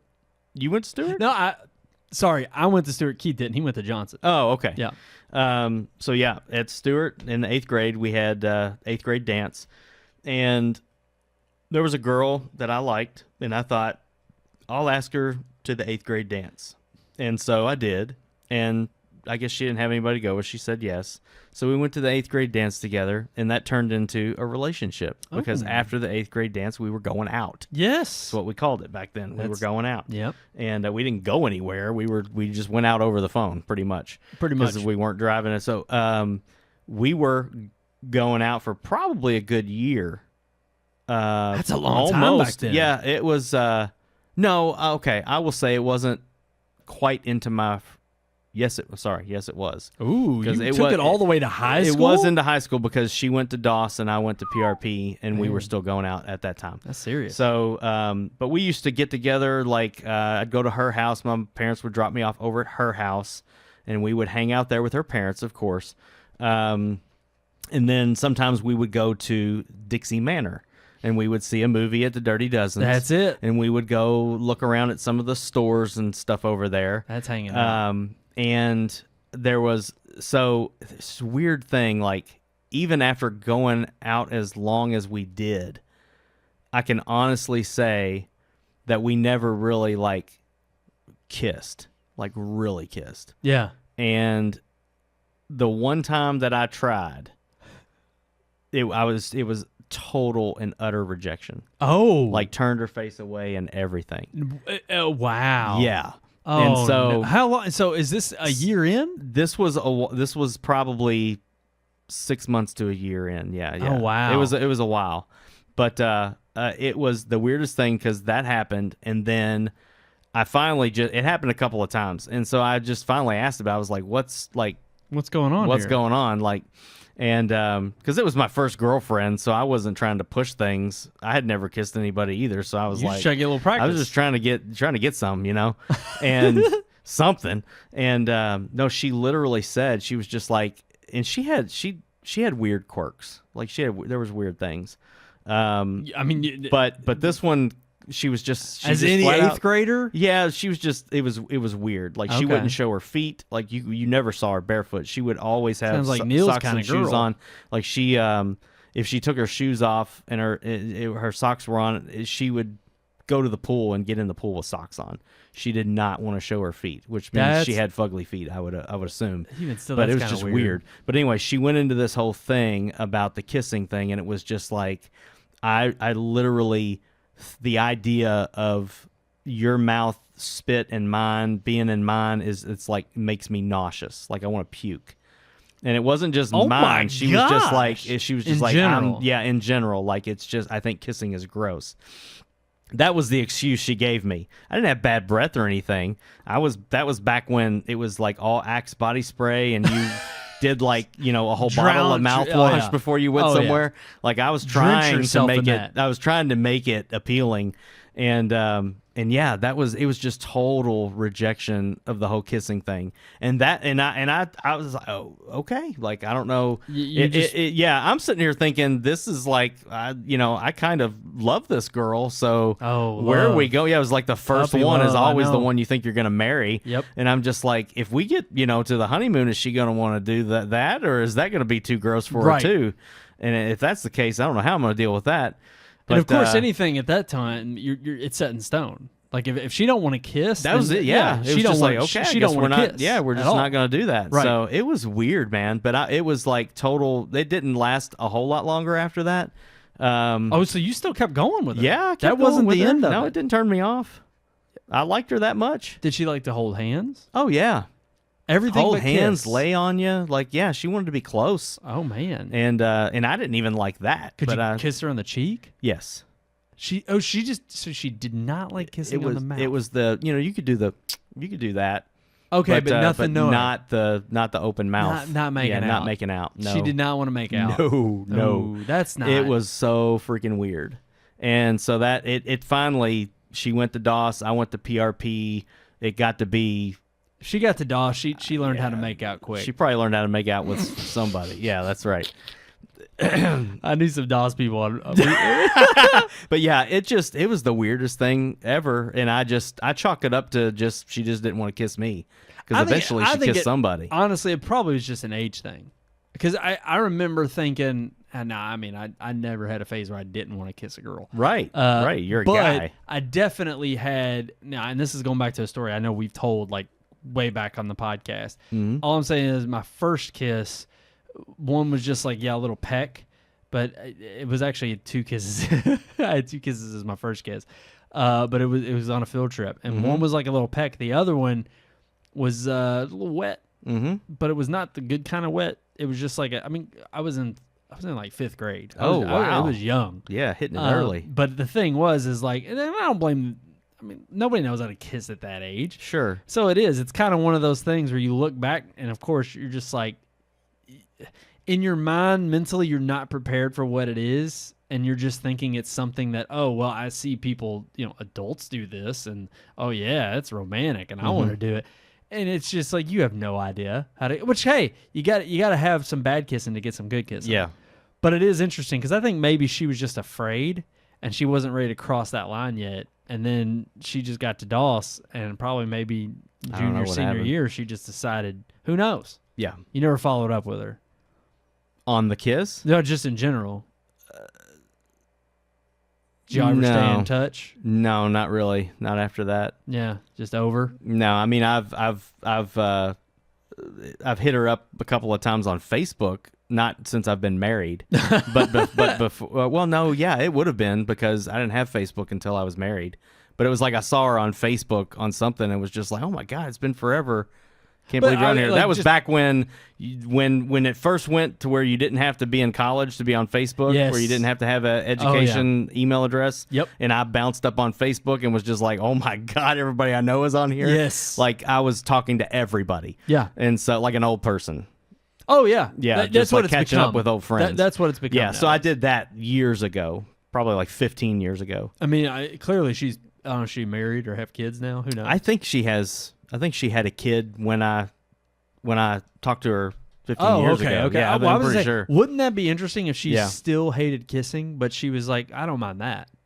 We could do the deed and I'll have children, but Yeah, I I just guess. don't kiss me. Just don't kiss me. That's like prostitution. That's just weird. Yeah. it's At like, that point, I don't want there's to kiss. no intimacy. That's right. Yeah, it's just weird. Yeah. I don't know about that. I don't know. It was a weird thing. I still chalk it up to just rejection. She just didn't want to kiss me. I don't know. I don't know what's I mean, not to like about this, especially when I was thinner.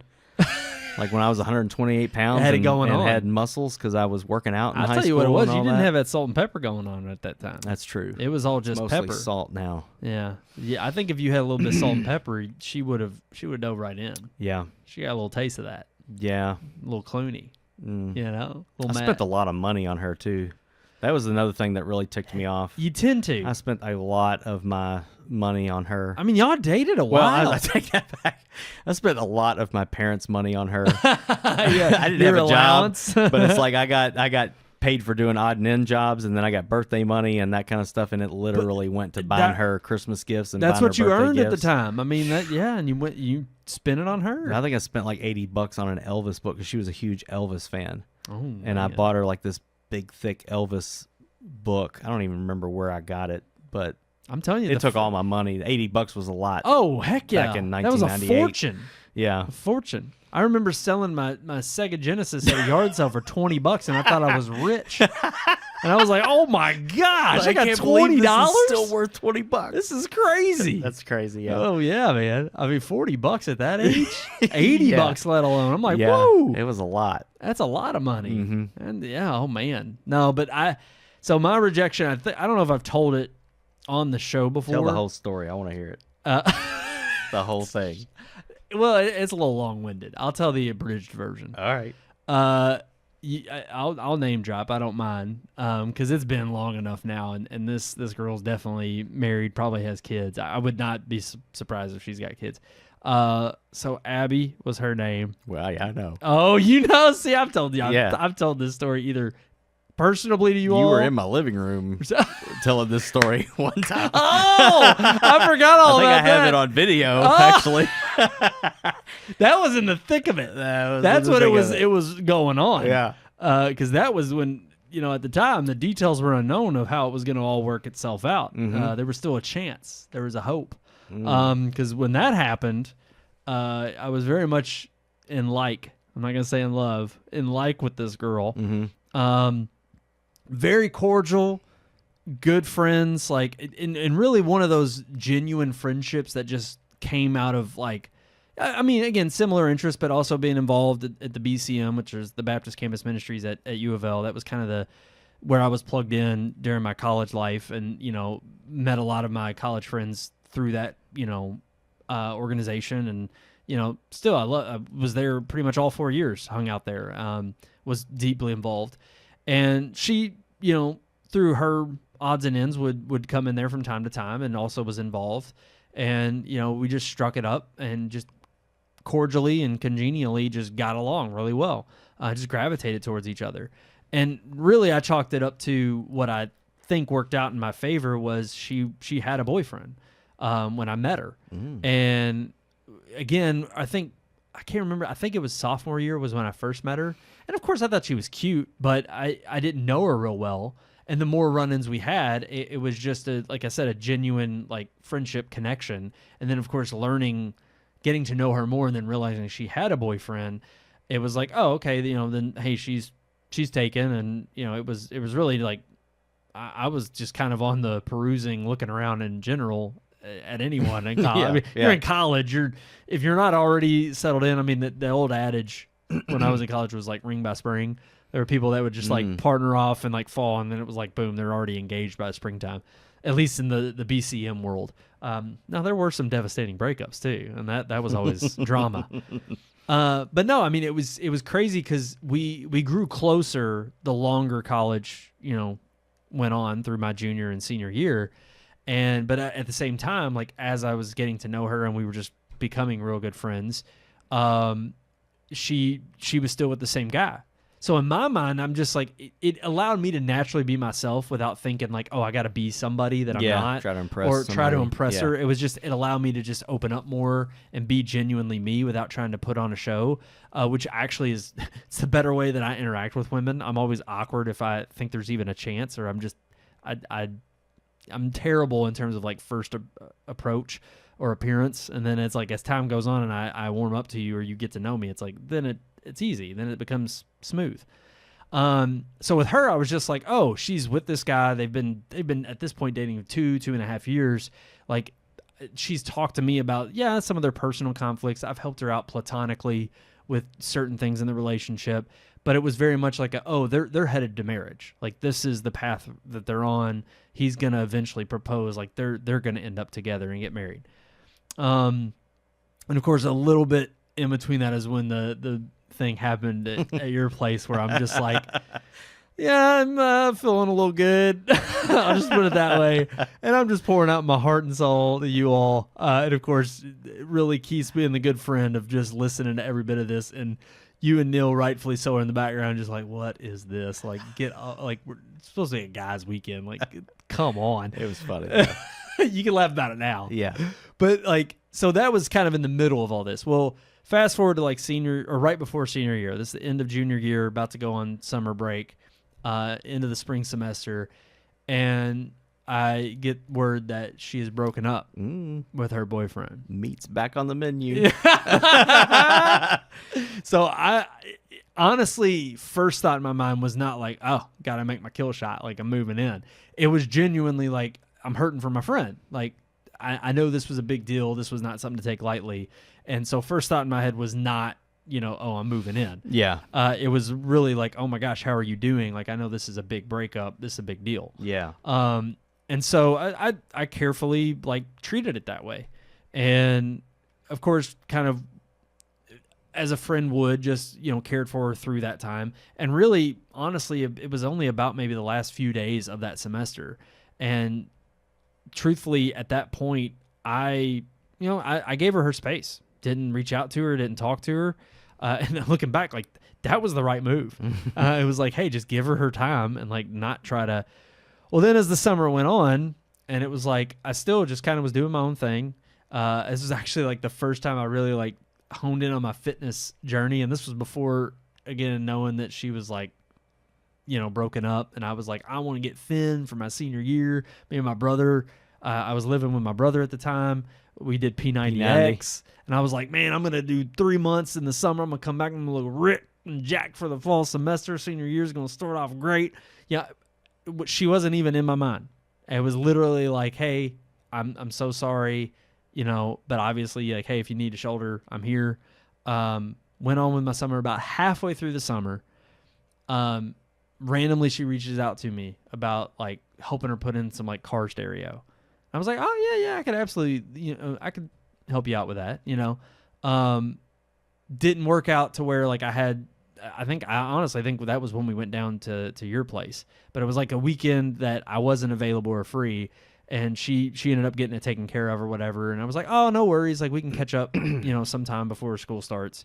And she was going on this trip, going out of town for, like, or going out of the country on, like, a mission trip for, like, 2 was like 2 or 3 weeks. It was going to be like right up to the start of the semester. Mm-hmm. So there was like 1 week between like that we could see each other before she went on this trip.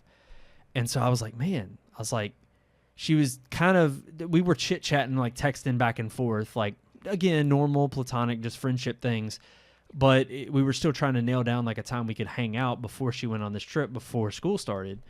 And I just kept, like, she kept telling me about how, like, of course, ever since the breakup, like her mom and her sister were like devastated and they were like trying to hook her up, you know, with different guys. So I'm sitting here like reading the tea leaves in my mind and I'm like, oh crap. Like, am I about to lose out?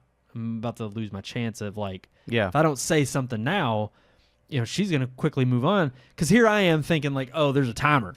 Like, I'm thinking, oh, she just broke up with this really serious boyfriend, but she was ready to settle down. And the next person she moves on to, that's it. Like, that's the one. That's the one. So I was like, and if I don't say something, if I don't throw my hat in the ring, like I could regret this. Like I could really, like, this could be an opportunity to pass me up. So we find a time to meet up. She's like, oh, well, I've got to actually go shopping for some stuff I got to get for the trip. She was like, you know, do you want to come hang out and just spend some time together? I was like, yeah, sure, absolutely. So I meet up with her. I actually had written a letter that I kind of just spilled the beans, but I was like, I put a lot of thought into it in terms of like how I'd been there for her through all these different things, but you know, how I'd never tried to, you know, take advantage of our friendship. It was never from that perspective, but it just naturally, like, I just gravitated towards having feelings for her. You know, I was just spilling my guts. Yeah. And like, so I wrote it up, put it in my pocket, like had it with me when I was going to meet her. Met up with her. Everything's going good. We're just having a good time. And then like we headed out to this one store and like I was like, oh, I could drive us. I was like, you just leave your car here, because we met up at the mall together. And I was like, I'll just drive us over here. I was like, I can bring you back to your car, no worries. So we're driving to this other place and we're having a conversation in the car, and she just casually does bring up like, you know, well, you know, here I am talking about all of my stuff, what's going on. She's like, what about you? Is there anybody you're interested in? Ooh. And so I'm sitting here thinking like, is this the opportunity? Is this like the doorway? Like, is she intentionally doing this? Or is poking like around? Yeah. Right. Like I'm kind of looking back on it now, I misread the tea leaves.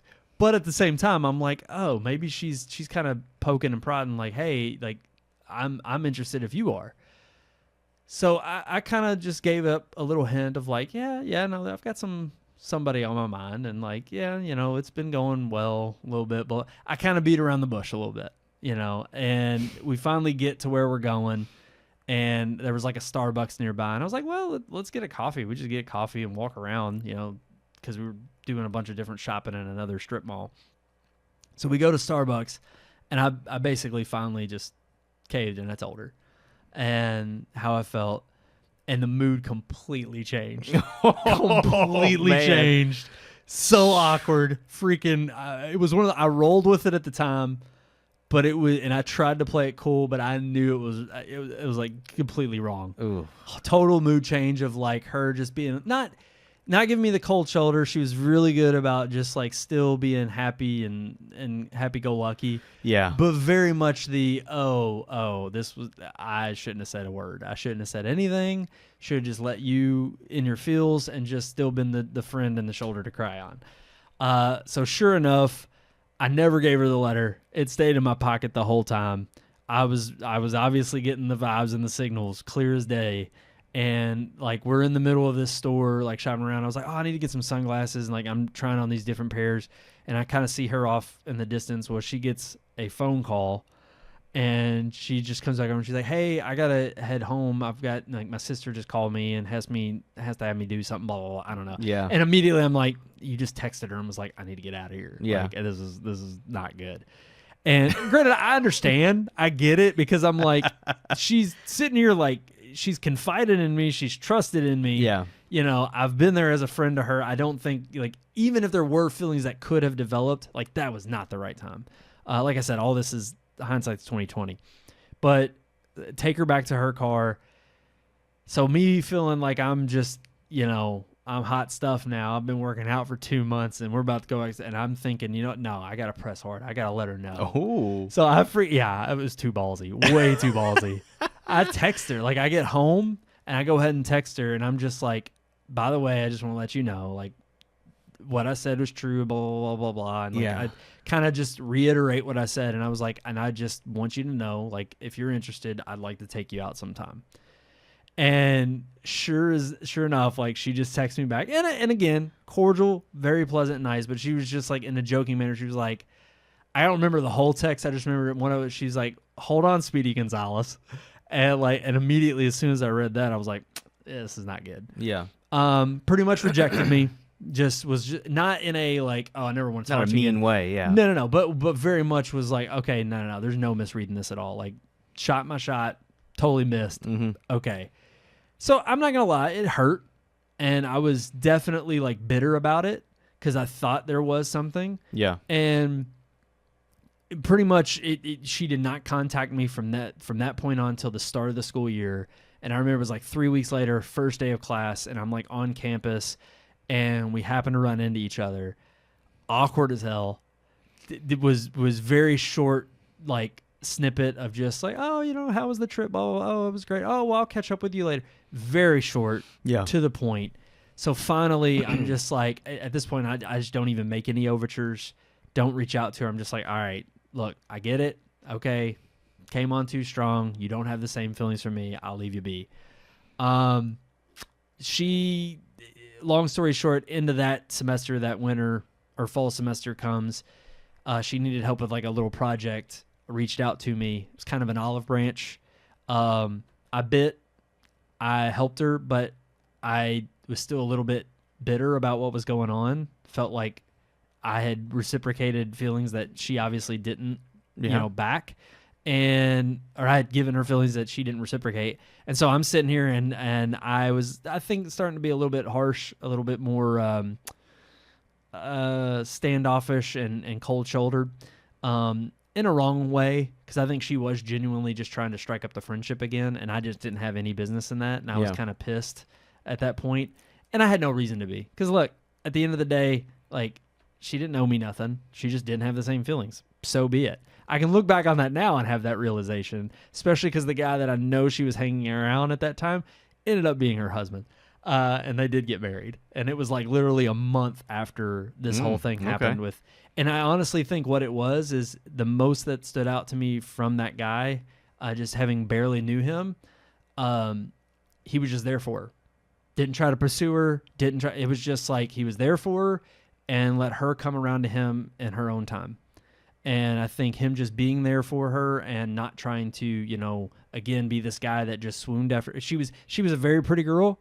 And she, again, had a great personality and was very likable, easy to get along with, got along with everybody. She was one of those girls that stood out in a crowd. And I think she was just tired of having that kind of, attractive, being attractive by every single guy that she ran into. And she just wanted somebody. She just wanted a friend and not somebody that was just trying to get in her pants. Yeah. And I don't think she ever saw me as that kind of guy.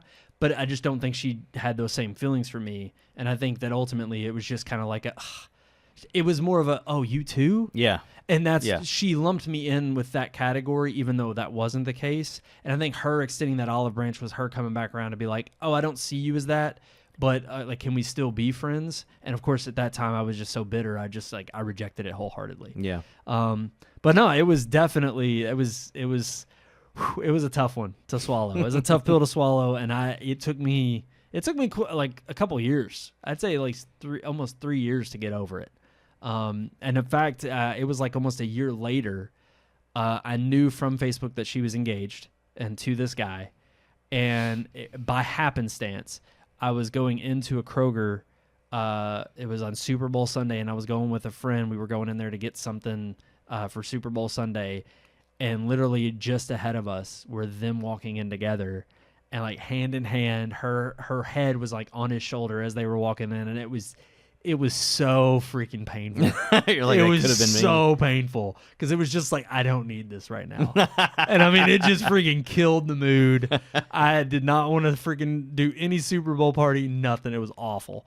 But you know what? Time heals all wounds, and you move on. I'm sorry, that was really freaking long-winded. But hey, we made up. We made up for the lack of the show at Just the beginning. think if Keith was here to tell his story too. I know. It'd I'm be sorry. like 11 o'clock. I went way that too was long. good though. All right. I hadn't heard the whole story. Apparently, There I you thought go. I did. Now, who was the one that you said something and she just said no? It was her. No, that was it. Okay, that was you paraphrased it. I paraphrased Okay, it. you shortened I it was down. joking. That's the when condensed. when I made it that way. Okay. and it was the way I said it that both Yeah. Keith and Nathan heard that, and they just laughed. They rolled with hysterically. that Yeah, because that's how I know it. yeah. No. Yeah, It was definitely much more. much more long-winded. than that. But yeah, Okay. she's the one that just said no, Just said no. and I just had to take it. Yeah. Alrighty, that's gonna do it for this episode. We mentioned it at the beginning, but we weren't on air. So hey, I'm gonna try to imitate Keith here. I'm gonna try to do it. All right. Here we go. RMPodcast at Red Moon Productions. That was terrible. Just I can't do it. Wow. I can't do it. RMPodcast at redmoonproductions.com. There's nothing wrong with that one. That was just fine. Yeah. What about you? You say it. RMPodcast at redmoonproductions.com. There we go. We don't need Keith. Screw him. He's done. No, his is definitely deeper. It's better. It resonates. It does. Yeah. It just sounds so much more Yeah. guttural. Yeah. Yeah. All right. And as always, like, share, subscribe, and follow us on all of our social media pages. Red Moon Book on Facebook, Red Moon Tweet on X, Red Moon Pics on Instagram, and of course, search for Red Moon Productions on both YouTube and Rumble. Thank you all so much again. The full episode will be posted on our YouTube and Facebook page. Sorry for the technical difficulties for the top of the show, but we'll put the full episode on there. And of course, Red One. That's the movie we're Yes. doing next week. So I'm looking so forward to it. I can just hear it in your voice. Alrighty, guys, that's going to do it for this episode. Thank you all so much for tuning in. Keith will be back next week. Until then, I'm one of your hosts, Brandon Davidson, alongside our normal new host, Sean Sebastian. Until next time. Bye.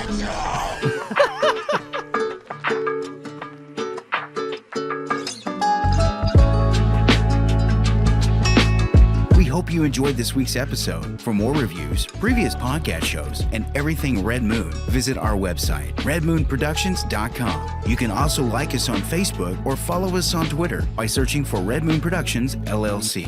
We'll see you at the movies.